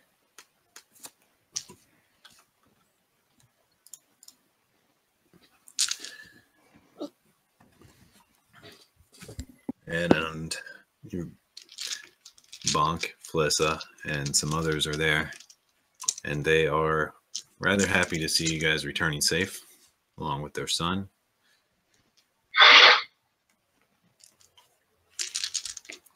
And Prince Landra is also there. She's all dressed up fancy. I should probably close this crap. Okay. And yeah, as you return Edwin, they're like, Bonk's like, I thought I'd never see you again. And he basically goes up to him and looks him over. And they all kind of do. And Edwin says, I'm not the same anymore. And he says, what do you mean? And he basically doesn't really say, he just kind of goes quiet. And Faisal says, there was a powerful being. If we could have stayed longer, I could have learned more. And then he kind of walks away. Faisal just leaves the room. And you guys are left there with Leodak standing by the door with his arms crossed. And Bonk looks to you guys and says, well, tell me what happened. What's wrong with Edwin? Some guy tried to suck a bunch of stuff out of him, and now that little dude wants to learn how to do it. And, you know, it's messy business. I don't know. Dude, you mean my son? Oh, yeah. That guy. Don't know what to do with him. I can't believe that he is the heir. So, well, we'll have to look into getting Edwin into recovery. But, as promised, I told you I would help you free your friend there, Eric. And the rest of you reward. I've already talked to King Foro while you guys were away. We were worried about you. and he seems to want to meet with you. I think Leodak has the rest of the details on that. Cool. Let's do that. But there's something I'd like to do for you. And he calls to one of his servants and tells him something quietly. And he says, "The first guest house is yours. You're welcome to Suzail at our place anytime." And he asked the servant to show you guys where the guest house is. Which they do. Awesome. Cool. Thanks, man. So you guys now have ownership rights of this house. We have a key. Yeah, you have a key. It's got a big solid door. It's in a gated community. There are guards. Is there a pool? There is no pool, but there is a community pool. That's a deal breaker. I don't swim with dirty people. And We it's got a don't little We're gonna- workshop out back, and some beds and some comfort, and basically places to store extra stuff. Cool. Seem to have lost connection to the stream. I don't know if they can see this or not. Okay, they see it really tiny. Yep. All right. All right. But we'll come back to this later.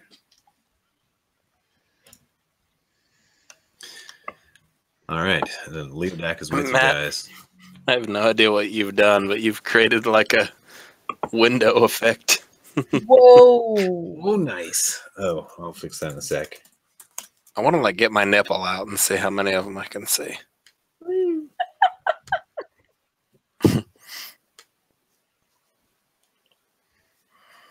All right. There's your little house. Guest house 1.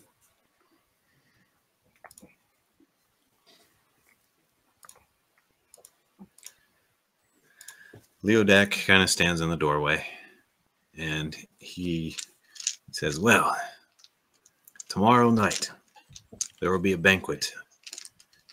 A lot of nobles will be there. There's going to be some important talks about the future of this city. You guys should clean up, find some nice clothes. And, oh yeah, King Floral's really nervous about people having weapons, so it's best you show up without holding all those."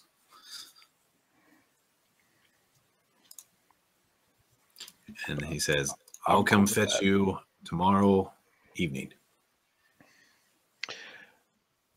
All right. Who do we see about payment? Payment? It's probably Bonk. You want to talk to Bonk for Okay. any additional reward. Thank you, sir.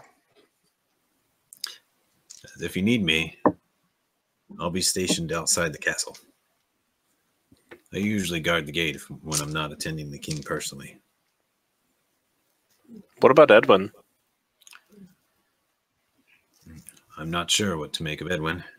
No, like, aren't you supposed to be guarding him? But now that he's here, he should be safe. Okay. He asked me to get him back from the docks to here safe without, getting snuck stabbed or something. Oh, is this a hot tub? It's a fountain. It's a freshwater fountain that you can drink from, or I It's a guess bathroom. I'm getting in Yes. that. I'm getting you in can- that you bad can bathe boy. in it. It's fine. They're not That's going to good say stuff. anything. It's got pennies in it or copper.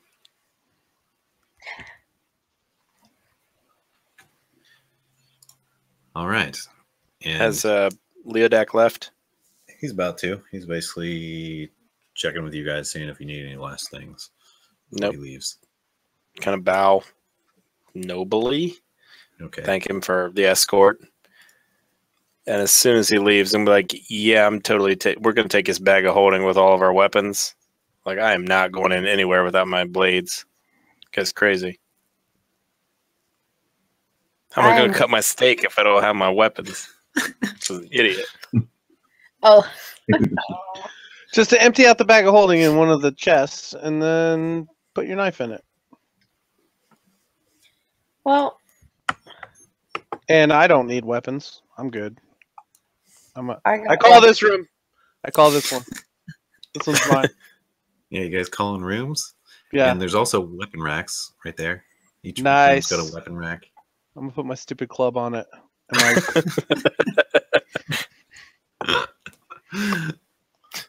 And stupid pike.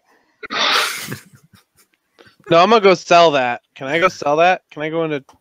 Is there any Yeah. place around here? There's a rather large we- marketplace Or here. we gotta go to dinner now? That's tomorrow evening. So Tomorrow. You've got, Woo! you've got like a I'm day going and a half. shopping. Baby's gonna get a brand new bag. How about, can we take a minute, split up treasure, and get the end of our payment? Yeah, let's go get that. Let's go talk to Bunk. Bunk gives you. I'm excited. He says, "Oh yes, for returning Edwin safely." And he gives you 800 gold pieces.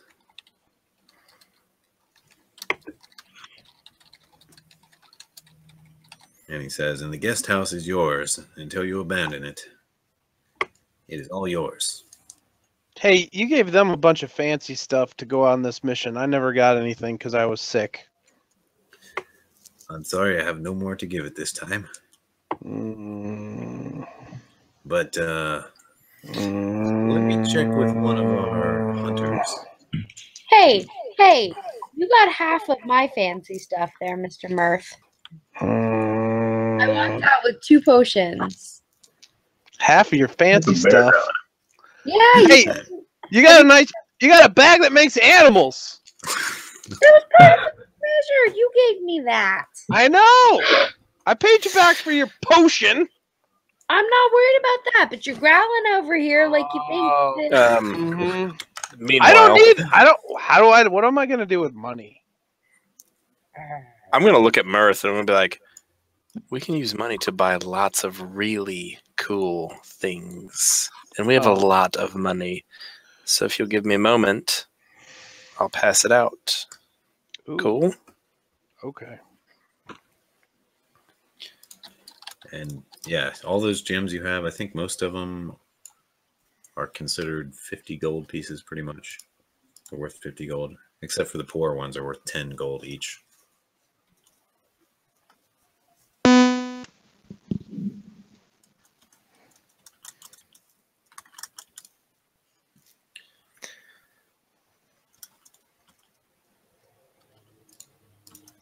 All right, so you're sorting out the gold. Okay. So when that guy told us to dress like, not hobos. You got stuff to give me? What are you doing? Let Did you Merrick set finish. stuff up? Oh, what's Merrick doing? I was gonna say, when that guy told us not to dress like hobos, how much up did he want us to Merrick dress? finish what? Well, he basically just said nice clothes. We're gonna be going before royalty. We should probably clean up. How much you want to spend on an Secondly- outfit, it's up to you. There are definitely some really nice shops here and really nice clothes makers. Because I can cast mending and heal like our clothes we have, but we probably need to get other ones, I guess, before we go to the thing. That's all I got. How much do more leather straps cost? More leather straps. No, I mean, these are holding things together just fine. I mean, I don't really need new ones. Well, to repair your current clothes, it probably only takes a couple gold pieces. But to buy a nice new tunic and all that stuff and fancy hat, you can pretty much spend as much as you want almost. They go up to, there are suits that are 100 gold pieces each that are as fancy as can be. And there's also sets of clothes that are 50 gold or 25, and they fit them for you. They measure you. all that fun stuff. One thing that I think might be worth mentioning, which is kind of contradictory to what I just said, is we're not noble people. We're adventurers.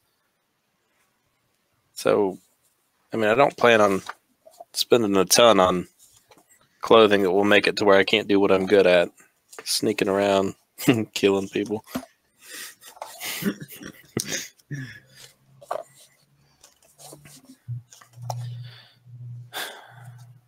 I'll see about buying another cloak, but I want it to be like useful.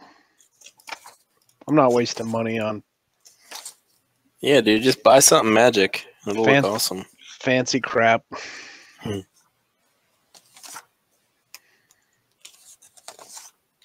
Okay. Well, I'll give you guys some time, like, I don't know, 5 to 10 minutes of actual time. Anything in the player's handbook you can find. As far as magic items go, if you're looking for them, it's going to be a little harder. And there's a few available at shops if you browse through the day. And you guys have been warned, by the way, to stay close together. All right. Seems to be, what's the limitations on magic items? we'll tell you in a sec. Well, there isn't exactly limitations. You can just only find very certain ones.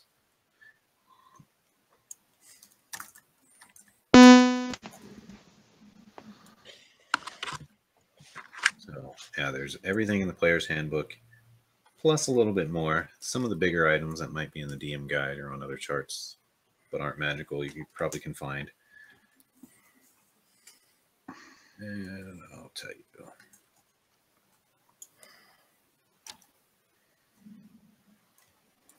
And you can find most masterwork weapons as well. They're 300 gold each more than the regular price. And arrows as well. You can get masterwork. There's one vendor that seems to have something called a tentacle rod for sale. Other than that, you don't find anyone offering magic items. Can we attempt to sell the magical pike? You can attempt to sell it. And, oh yeah, that hunter that Bonk mentioned does come back, and he says, I found this on a beast, and I think you may have use of it.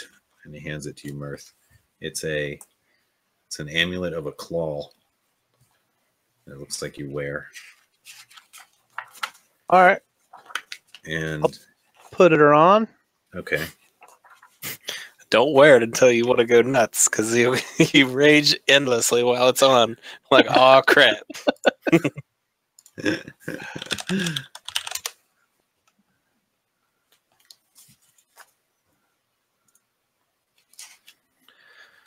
Okay. So what it does basically is when you're in any form, it gives you +1 to AC. And it allows you to say very simple things while in animal form, although they're still a little distorted. But you can still say 2 to 3 to 4 words at a time in a kind of a dialect of your animal, but it's still legible in the common. Sweet. Pigeon.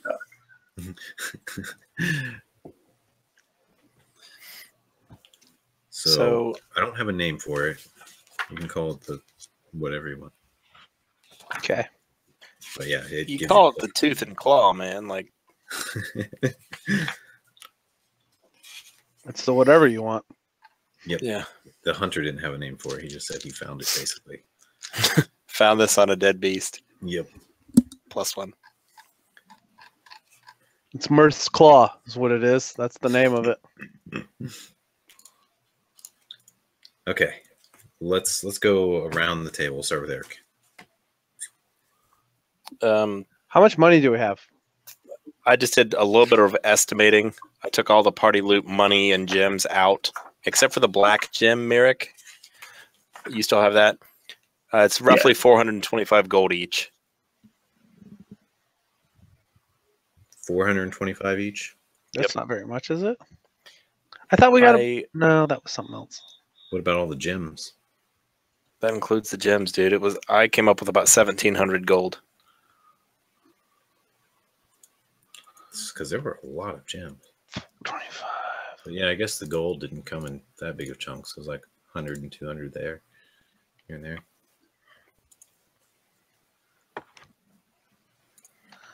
How much does the pike sell for? The pike, you can find someone that will buy it for 2,000 gold pieces. We now have more than what I just said. That's divided by 4. It's another 500. Right. So how much total was that? Like 9 something. I forget what I said. The same guy that buys this rare pirate pike from you has a special rod for sale called a tentacle rod. How much? Let me find out. It is 6,000 gold. It is highly secured. But it is pretty crazy looking. It's basically a rod with 3 squid tentacles on the end. And he tells you a bit about it. He says, made in the Underdark by the Drow Elves. And he goes on about it. It tells you how awesome it is. And you can use it to command it to attack your foes, basically. And he won't say where he got it from.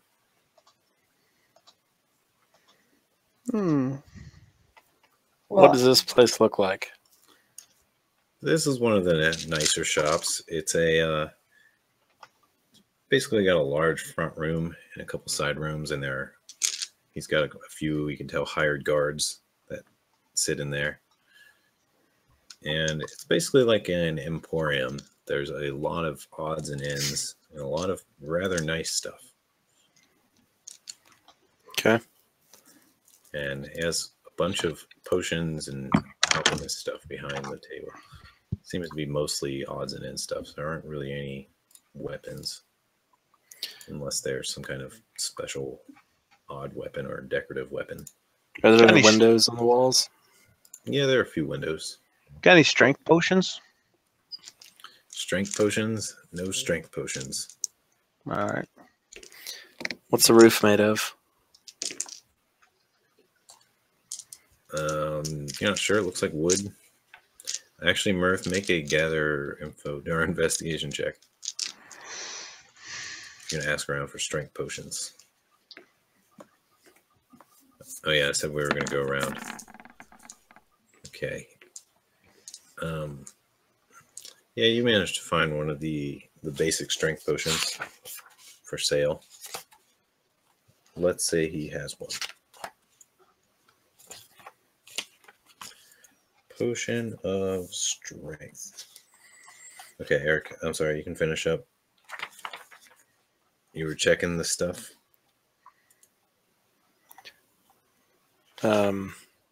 Yeah. What, we might have to come back here. I want to look at Merrick and, say, this is one of the nicer stores I've seen. What do you think? It is quite nice. So, out of character, what was that roof made of? Wood. It's wood. It's mainly a wooden building. Okay. Do you do Thieves' Cant? I don't remember, Merrick. Nah. Okay. Potion of Hill Giant Strength is 75 gold pieces. Is what the man says. This is a rather shady guy. He's got greasy hair. He's slightly balding. He's kind of short. He's got a large belly, and seems to. He has little beady eyes. And Yes, 75 gold pieces. Is that what you said? That's right, 75 gold pieces. And she's all yours. The potion of Hill Giant Strength. Make you so strong you can break down a door. I'm so strong I can break down a door. Break So, down 2 doors then. well, I got one of those of fire giant strength for 75 gold just down the sea. I think maybe 50 gold. Fire giant. Make a diplomacy check. There's no diplomacy in this game. Persuasion. Yes, that. I'm never gonna get that. While 3-5. that's going on, I want to interrupt and ask Mirth, like, did you say fire giant strength? I would buy that from you. What? So strong.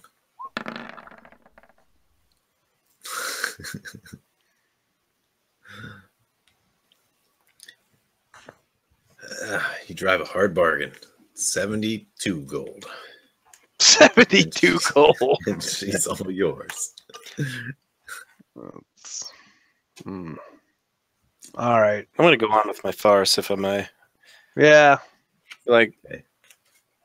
I'm trying to picture this greasy little guy. I don't know if you've been introduced to Mirth. He's kind of a legend around town. He just killed like 30 or 40 bandits. And I mean, if I were you, a businessman, I would want my product to be on this guy because he's the type of guy that makes change. And other up-and-coming adventurers like me, yeah, they're going to see this and they're going to run to your store to buy more of this stuff. So really, don't consider this a sale as more of an investment. A potion investment. Make another check. Deception. The market area is over here.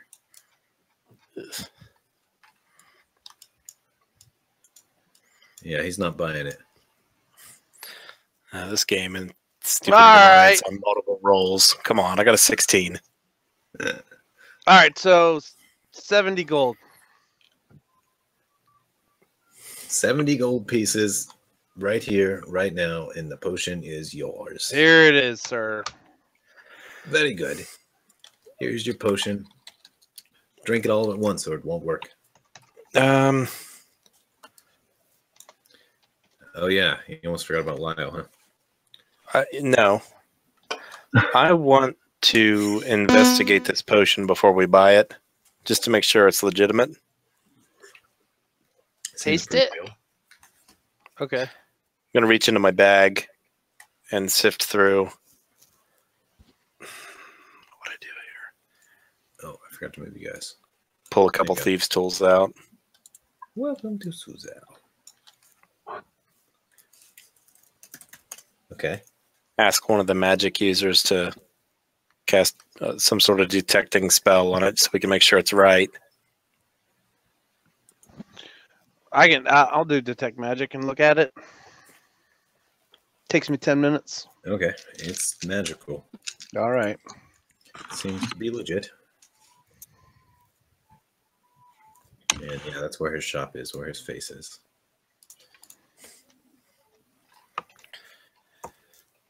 The place is called Tavernat's Tellings.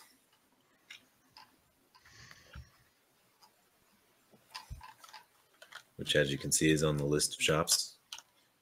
Yep.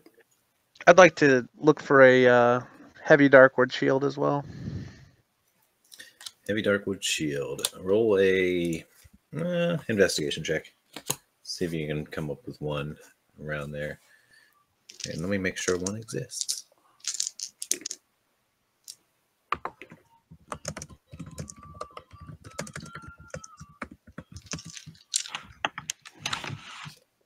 Joe isn't shopping. Okay. Oh yeah, I want to get everybody else involved. They're not understanding yet. They're like, a what? A heavy, dark dildo? We don't carry those. That's down the road.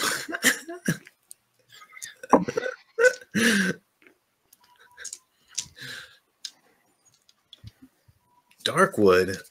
I haven't seen a dark wood since...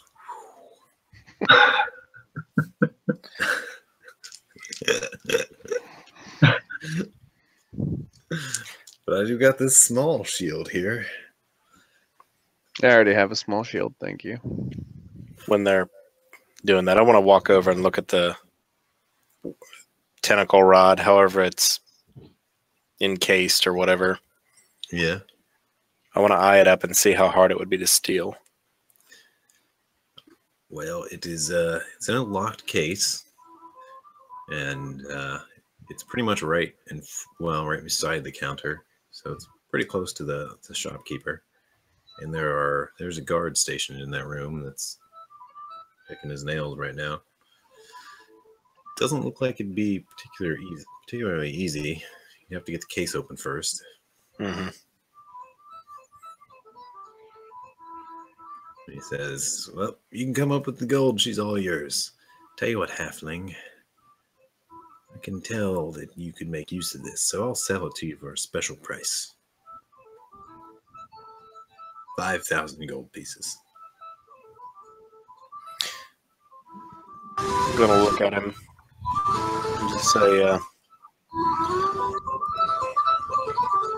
I'm assuming that if we didn't purchase this item right now, and we came back a month later, this item would probably still be sitting here in this case. And judging by the dust on this enclosure, it looks like this all-powerful wand has sat here quite a while. And it's interesting with these things because it's a powerful item, but it's only worth as much as someone's willing to pay for it. So, how about another special price? 1,000 gold pieces. I'll have to decline your offer, but come back when you've got more. I'll be back. All right, let's move to Mirik here. Are you doing any shopping? I think so. This thing we're going to, what's it for? Who's doing the music? I don't know. I That think is it's Joe. Joe's echoing. I muted her on the stream and mine. Oh, she's back.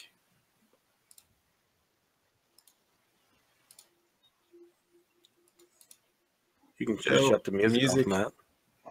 Oh, yeah, it's probably a good idea. The music's echoing on your side. Okay. There, killed it.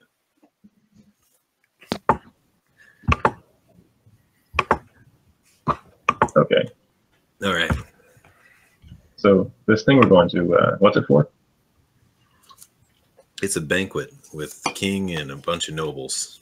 That's all you really know. Leodac's going to come get you tomorrow evening. He said dress nicely, so you might want to consider getting some kind of clothes. And then when we were coming in, we heard about some kind of border dispute. Yeah. Or wait. From where are you hearing this from? I remember when we were coming into Suzail, we heard about that, I thought. He mentioned that the Maybe I city was has wrong. become dangerous and that there seem to be some assassins killing people, is what he said, and the streets have gone a lot quieter than usual. No, I missed that one. All right.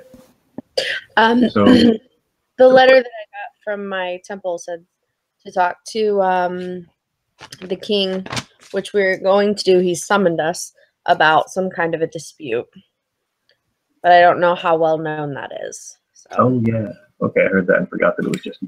Oh yeah, that's in your encrypted note message from Westgate. Yeah. Joe, any shopping you want to do? Clothes, weapons, armor, selling, buying? No, just buy a nicer set of clerical Vestments? robes. Okay. There's a 25 gold set that's pretty nice, and there's a 50 gold set that's incredibly nice. We're going with 25 here. Okay. Same story. That's pretty standard for nice clothes. Well, there's like a 10 gold set that's okay, passable, and there's 25 that's pretty nice, and there's like a 50 gold set that includes even more that's really nice.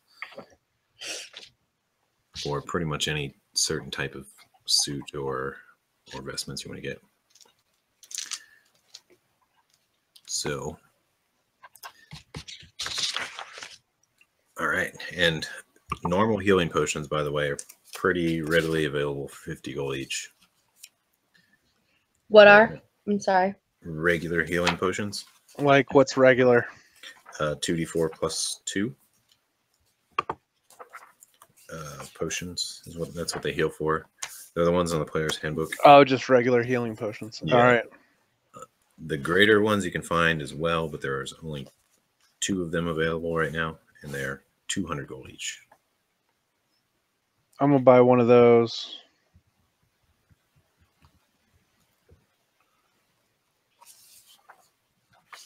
And then I'm gonna buy a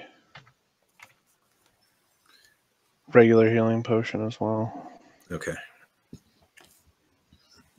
Yes, Merrick? So, is there a part of the city where, like, I know big important people would go to do their business, like buy their clothes and stuff? It's pretty much around this area. This area here we're at, that's pretty much the main shopping area. There's also some shops over here and other businesses. All right. And there's I also wonder if this. a lot of merchants down by the docks, and the Ring of Coins is just down a little further. Oops. There's often a lot of business there. That's where like the daily shopkeepers set up is in the Ring of Coins. Sell a lot of knickknacks and daily goods. So you'll find most of the common market items there for the people that live in the city. All right. Food. I want to pick out like the swankiest possible clothing seller. I'm gonna hey, can I sell my spell pouch that I got off of the spellcasters? Yeah, you can sell that. What can I get out of that? The spell pouch, let's see, you can get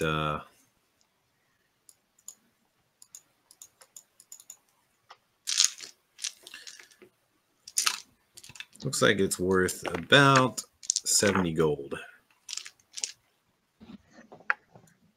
There's a lot of pretty unique components in there altogether. Okay.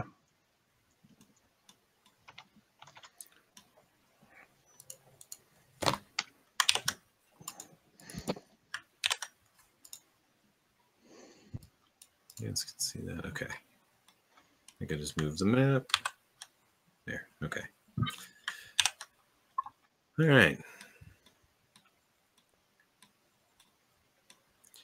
All right. Yeah. So anyway, I want to go to like the most upscale possible. How does scrolls clothing work? seller. Can you use scrolls that are higher than your level? Yeah, they require a check if they're higher than your level, but if it's something on your spell list, you can cast it. If it's higher level, you can still cast it, but you got to make a check. Okay. But basically, to cast it, it's got to be on your spell list. Highest, yeah, you want to go to the expensive clothes dealer. Yep. Pretty much the most expensive clothes dealer is right by Tavernet's Tellings. There's a clothes dealer up there that has all kinds of fancy wedding and event clothes. Awesome. I'm gonna go in and how many people work there? Yeah, it looks like 3 or 4. All right. Is there one that's talking to customers a whole bunch? Doesn't look like there are many people in there. Just you guys if you go in. That is a shame. All right. I want to go. How is he talking? Huh? How is he talking? Oh, is he? He was muted from earlier, I think. Oh. Oh. Okay. I thought he was chatting somewhere. I'm like, what the heck? just normal talking. Earlier it was just like that. mumbles or like his mic hitting stuff, and I muted him. I see. Oh, yeah. Sorry, bud. That's fine. Yeah, so I'm going to go up to the first clothing seller I see. And It's a female. so, you hear about this event going on? It's big, what is it, a banquet? Not a Banquet? Where? Oh, not sure where, but I heard it's a whole bunch of important people are going to go to it. Important people? Well, surely Yeah. you'll need some nice clothes. I will. You in a new tunic and some breeches? I think so. And as far as you guys know, it's not necessarily a public banquet. I'm gonna. Does that person go and like look for something for me? No, she's just talking to you. It's this Right. blonde half-elf lady. So no one's come in here and mentioned anything like that yet? No, nothing of the sort. You're the first. That's interesting. Well, I'm going to be going there, and there's a whole bunch of important people, and I need to buy some new clothes. Ah, okay. I think I got just the suit for you. Great. And how expensive do you want to go? 25 gold, 50 gold? 50 gold works. Okay. 50 gold, she gets you a really nice outfit. Like two of them spend much time measuring you and folding up the hems of something. And you can get whatever color you want. They offer you blue, gold, silver, earth tones, black, gray, white, and different types of hats. You can get like a fedora, top hat, no hat, headband of intellect. Definitely go with the headband of fedora. The point was I was going to come in here and try and gather information from these people to see if anyone had stopped in and mentioned something about it, what it was all about. They seem to get a no on that. No one else has. All right. I don't know. Just get the clothes and Okay. head back to the group. All right. But if you keep asking around, go ahead and roll a investigation check. All right. And while you're doing that, any last things from Eric, Mirth, Joe? I'm gonna buy a.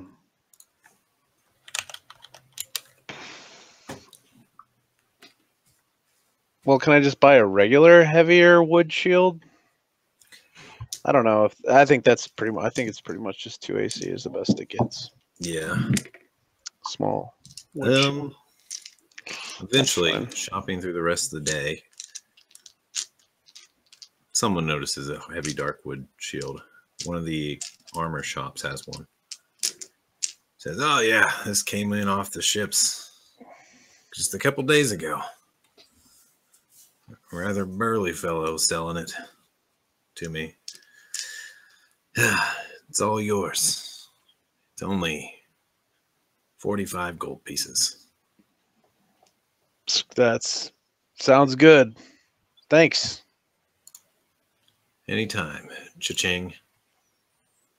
Nice.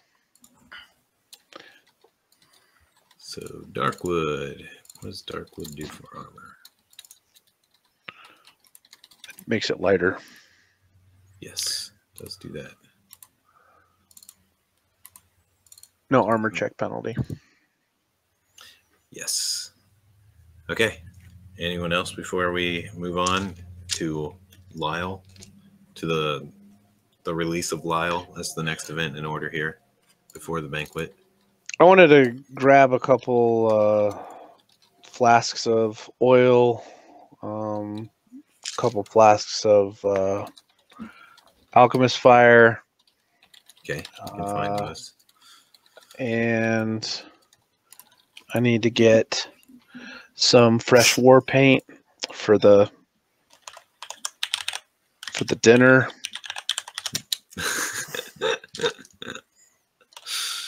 That's important.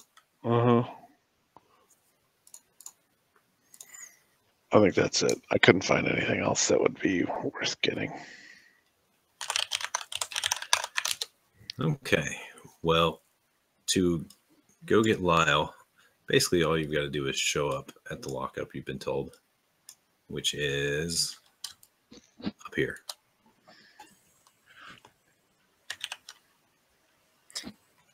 Who told me that? Bonk did. And he offers to send a servant with you to show you. Okay. Oh, I'm buying a bag of caltrops. Okay. Yeah, anything you want to buy up until then is fine. It's fair game. Fine. Second that. Good idea. Oh, actually. I want to restock my ball bearings as well. I'm going to get all my thief shit. Okay. Yeah, I'll definitely take a servant with me. And oh god, I'm wanted in Suzail, and they just want me to march right into jail. Like, who the fuck came up with this plan? This is the worst plan ever. Make an intelligence Did they say check. you have to be the one to go? Make an intelligence check, he says. Or wisdom. Whichever's better is fine. Okay.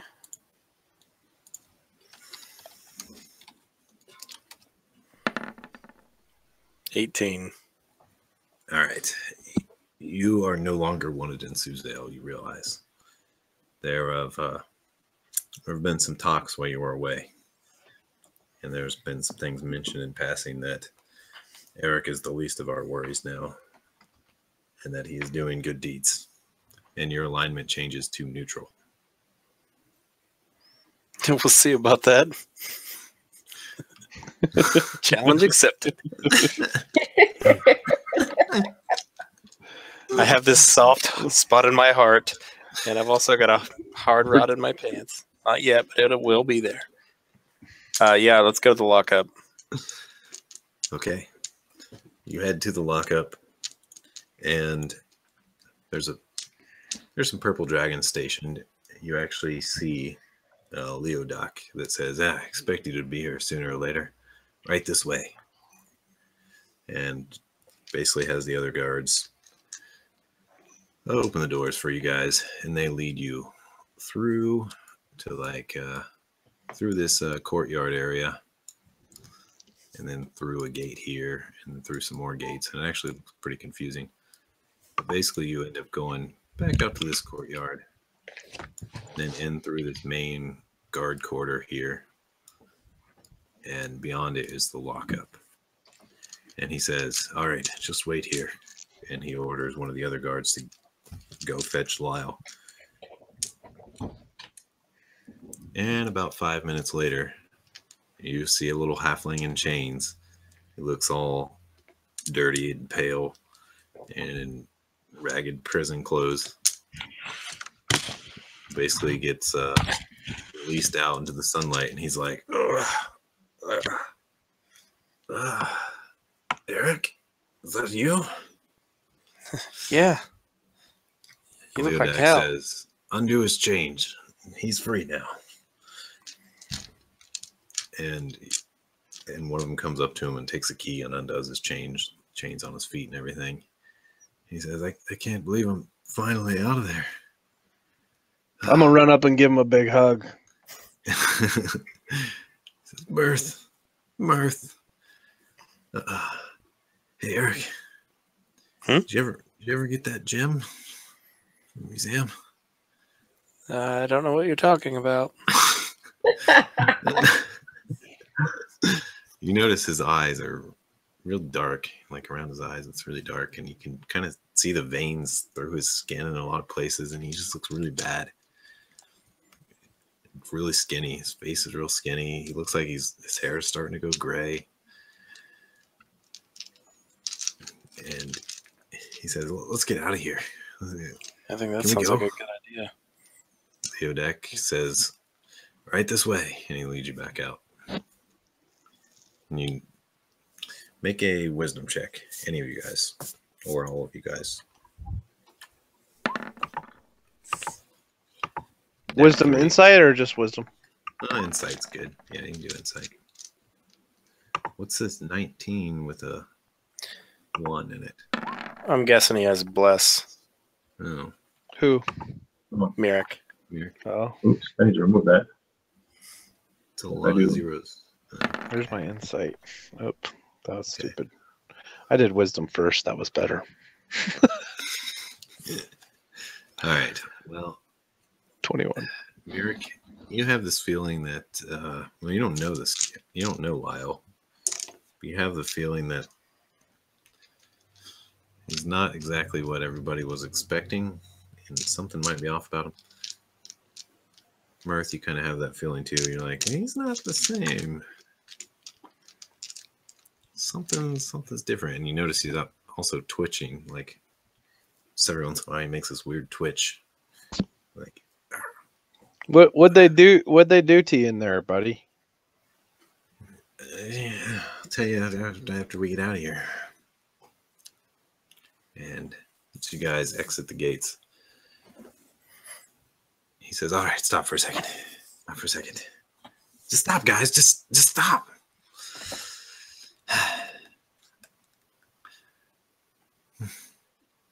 But he seems like super nervous. Well, you see, while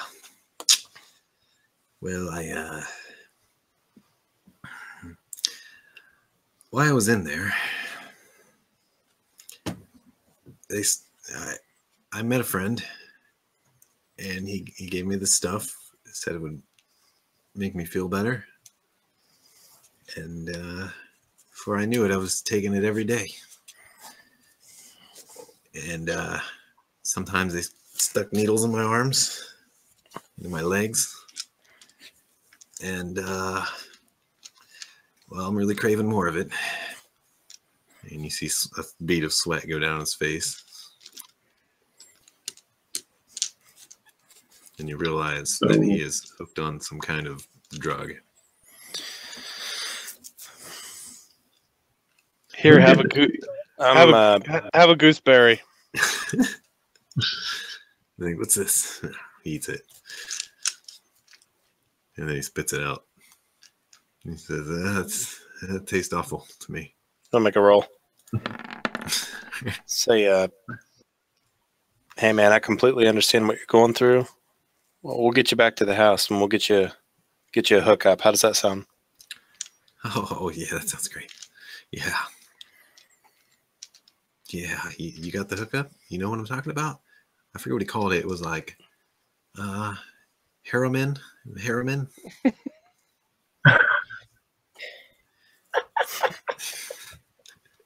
Wow. You got that hookup. This little halfling will be a happy halfling. Yeah, I'll see what we can do. All right. Well, let's hurry. So, did you ever end up getting that gem? No, I had to flee. Made a couple of friends along the way. Made a couple enemies. Oh, these guys. Hi, guys. Yeah. Hey, that's some nice clothes you got on. Never stopped trying to find you. It's unfortunate that you died before I got to you. I'm still alive. I'm good. I'm good. I'm doing good. Real good. Yeah, we'll see. Yeah, real good. Is this where we're going? We're going to take you somewhere safe. That's Get good. you a hookup.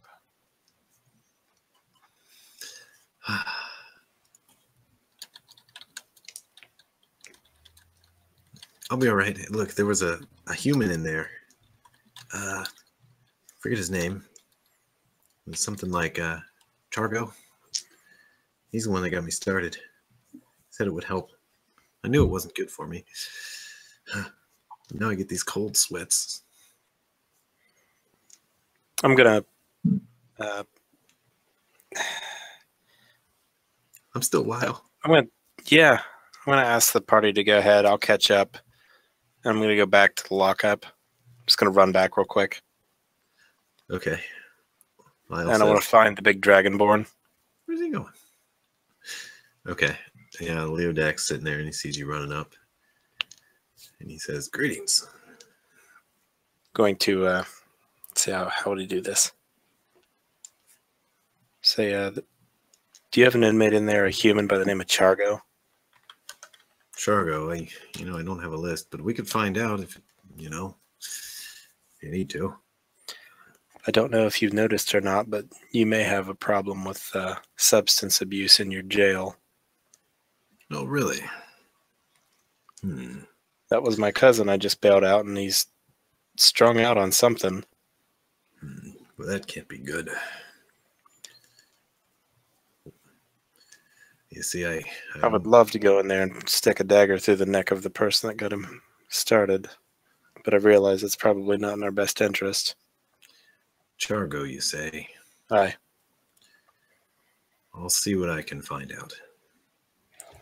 Appreciate that. I'm not normally involved with the prisoners myself, but coming from you, I'll do what I can to help out. Give him a nod and scurry back up to the party. Catch up. He says some things to some guards from the corner of your eye and seems to get something into action. All right, and you catch back up.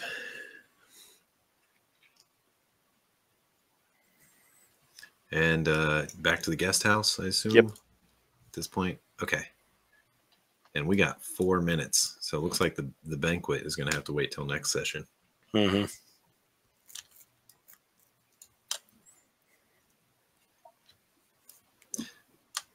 All right. You guys get experience. On the way back, I'm going to ask the cleric, any magical withdrawal curing or anything you can do on this guy? I can look it up, but this is not something that I'm accustomed to or specialized in, but I'm happy to look it up. See I wonder if if it there's would work like a poison, maybe? Make a I'm medicine really good at check. Make a what? Medicine check. Or you can make a wisdom check with advantage, Eric, since you're decently versed in poisons. 25. I can't beat that. All right, yeah, he's going through some withdrawals, and you can think of a few things that might help. Just some tonics and some rest, and basically you think he's either going to need to be weaned off of it or pretty much put in like almost like an isolation where he's monitored until he's recovered. Okay. Because you have a feeling he might go a little nuts after a day or two if he doesn't get what he needs. And I tell Eric that probably the best thing for him, and I know that it's hard because he just got out of a lockup, but probably the best thing for him is to put him in some kind of a healer's unit where they can. I think you might be able to talk one of the temples into helping. You might have to pay him some because it's, or do something for them because it's rather costly to hold someone and give him all the tonics he needs and stuff. But they could possibly assist if you guys didn't want to oversee him personally. I think it's a bad idea to oversee him personally, to be honest. I concur. I mean, you don't really want to see somebody go through that, so. Well, I've got lots of money. I have money, and I'm happy to help.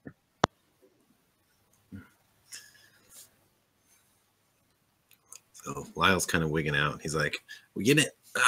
We getting it? Yeah, we just got to go over here. Let's go find him a clinic." Okay, quest complete experience. Big quest complete for Eric. Well, sort of. Finally get your friends out of lockup. I'm sorry it had to be this way.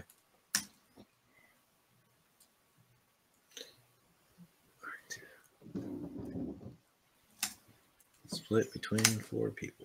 Ooh, you guys get 1,225 experience each. 1,225. Yep. So I have 6,975. Yep. Does that level you guys? Yep. There you go. Cha-ching, and yeah, you've got the basically a whole day of rest and training to do what you need to do. You all right? I want to scare the crap out of Chad. All right, and that does it for the official session. So we're in the after party now. Okay. I'm going to roll my hit dice. Okay. And then I'm going to crash out. Okay. I'm adding my con, which is 2. It's D8. It's got 4. You got a total of 8. Sweet. Here I got total of 6. Roll 4. Is there anything that big that changes on this at this level? Oh yeah, you should get third level spells. Yeah. Right. But like, are there any like attributes or anything that change? Not that I know of. Just go off your No character attributes for.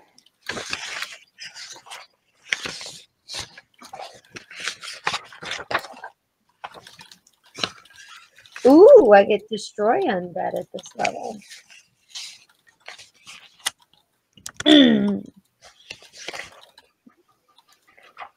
There you go.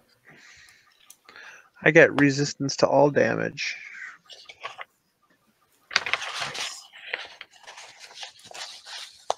Here's your level up music. Ooh. Ooh, I get access to Fireball. Yep. And The Daylight. camera started working. Awesome. Ooh.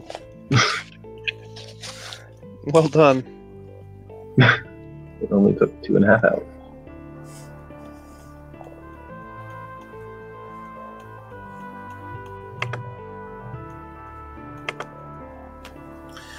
Ah.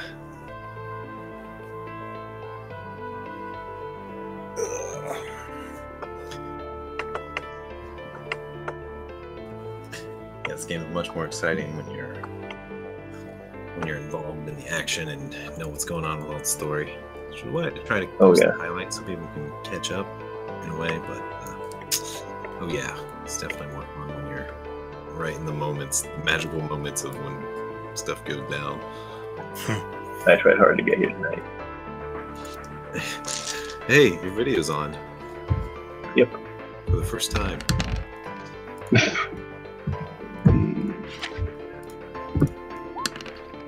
Three. Sneak attack went up to 3d6 this level. Nice.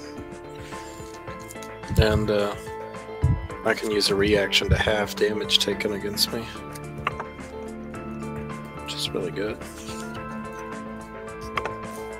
And our proficiency bonus went up. Oh yeah, that's a big thing for 5th level. Yep. Joe. Our proficiency bonus went up. Yep, goes Mhm. to level 1. Okay. And For all you purebreds. It should that goes off of hit dice.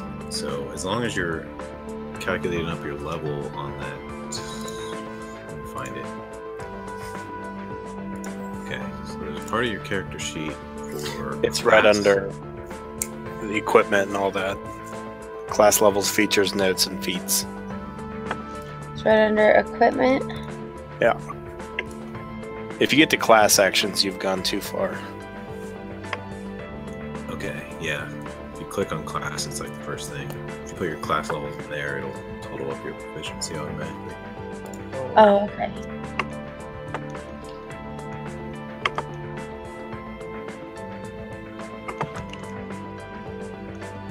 And these character sheets are giant.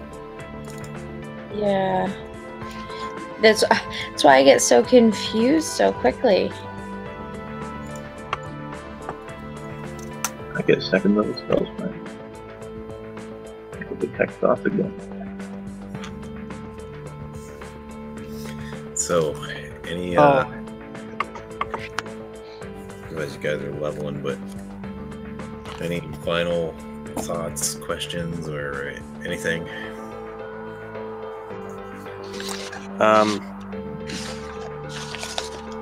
Not yet, but after the banquet, come nighttime, I'm gonna go back to that magic shop.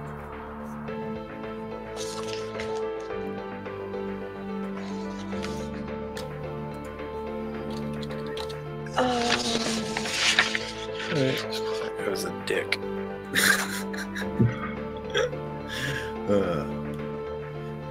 Well, Alright. I make stupid choices. So a role-playing thing that we can do in the forums or whatever this week. I'd like to use my criminal contact feature in the city to see if I can find like a druggy merchant or somebody that might have like an antidote or something to help Lau come down. Okay. Sounds good. You can even do that right now while we're here. Okay. Just roll it. What do you want me to roll? Criminal contact. Let's go off of diplomacy. I mean, is that what it is? Well, it's a part of my background. Let's make a charisma check. And you can add your proficiency to it. Can I double it? Is it one of your things that you selected as a expertise? Well, it says feature criminal contact. It doesn't say anything about rolling. That's just part of my background. Let me read it real quick. Sure. Feature criminal. What's that from? Just the player's handbook? Yeah, under criminal. Gotcha. Okay, yeah, just give me a charisma roll. That's fine. I'm not gonna go too complicated with it. Just keep it simple.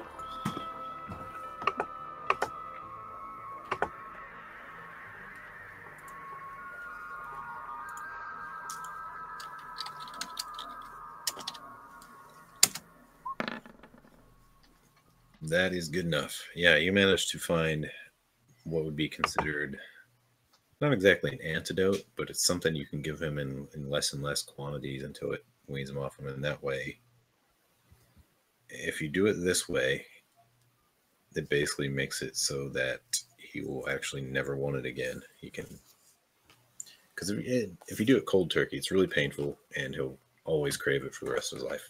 But if you do it this way with this stuff, and slowly wean him off of it, he can actually get to a point where he no longer needs it or craves it. Okay. And I don't have a name for it off the top of my head, but it is almost like a weaker version of it. We'll call it Boone's Farm. Boone's Farm. Yeah, It's shitty wine. Fantastic. Call it whatever you can think of that seems appropriate. It's fine. If I had a nice chart in front of me, I could probably come up with a good one, but Cocaine. my brain is blitzed at this point. Wish tickle. Wish tickle. Yeah, that's actually pretty good. Wish tickle. Okay, so can I figure out where to get it quickly? Yeah, you can figure out where to get it. It does cost some money, though. It's going Mhm. to cost you 15 gold pieces to get enough for the entire process. I'll go ahead and pay that out. And if you're going to check him into the Temple of Agma for some safekeeping and have someone take care of him, that's going to cost some money as well. How much? It's going to cost 1 gold per day. Mhm. You anticipate it's going to take at least 2 months to go through the entire thing. So 75 gold. 75 gold is plenty. you could get away with giving them 60. I don't have an issue with giving them 75. Take care of my family. Yeah, so The rest can be a donation to whatever deity it is. it's Agma. Don't we get a discount because we've got like an acolyte of Agma or whatever with us, don't we? She's No. Helm. Good try, though. Also, when you go there, I know we're in after party mode, but this is kind of an in-game thing, actually. There seems to be a note addressed to your party there, waiting for you guys. Okay. Let's open her up. And it is from the Blustage Temple of Agma.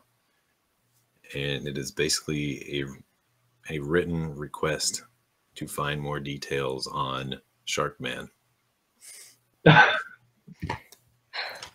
am so happy right now because I haven't been certain whether or not this was just a snipe hunt. Why would you pay a postage stamp to get it on a boat? Like, that's just stupid. This is real, and we're gonna find it, and we're gonna shark kill it. Oh, it's gonna be awesome. It's gonna be good. And it's signed by looks like one of the head priest guys in that Blustage Temple. Oh yeah.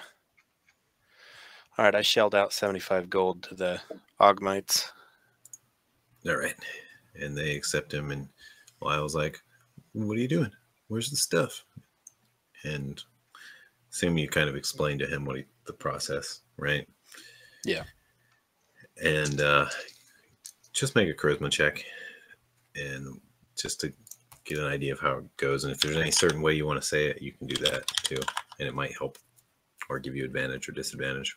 Okay. I'm gonna be charismatic in the way that I know best. I'm gonna lie through my teeth.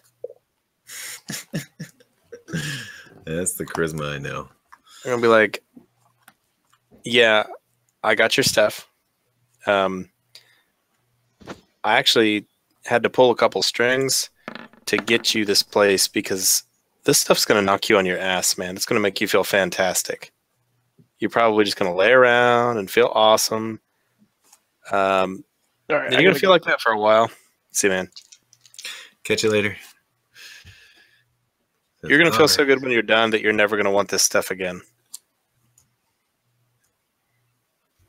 I see what you're doing here. I understand. And he twitches again and says, yes, it's time I be rid of this. We'll get back to our old ways.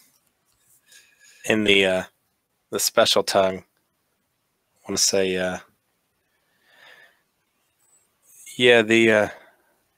hopefully when you stay tonight, there's an extra thick blanket. And what I'm implying by that is, once you get the fuck out of here, we're going to go get that gem. He hugs you. Oh, man. Junkie hugs are never cool.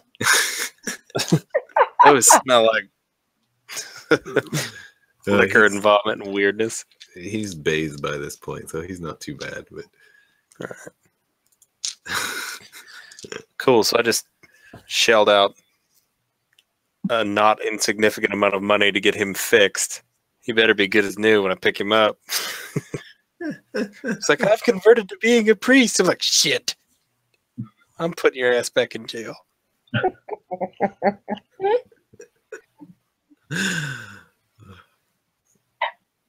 You're doing the right thing. It's got to change the pace for us. yeah, What, doing the right thing? hence the Was always right alignment. by us.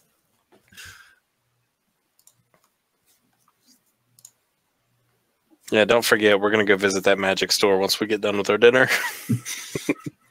Fair enough. All right, we'll save the rest for next session. Thanks for tuning in, people.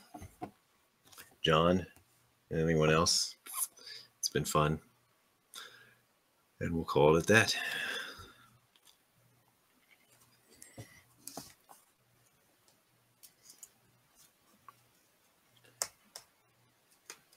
soon as I figure out how to turn off the stream. All right, later.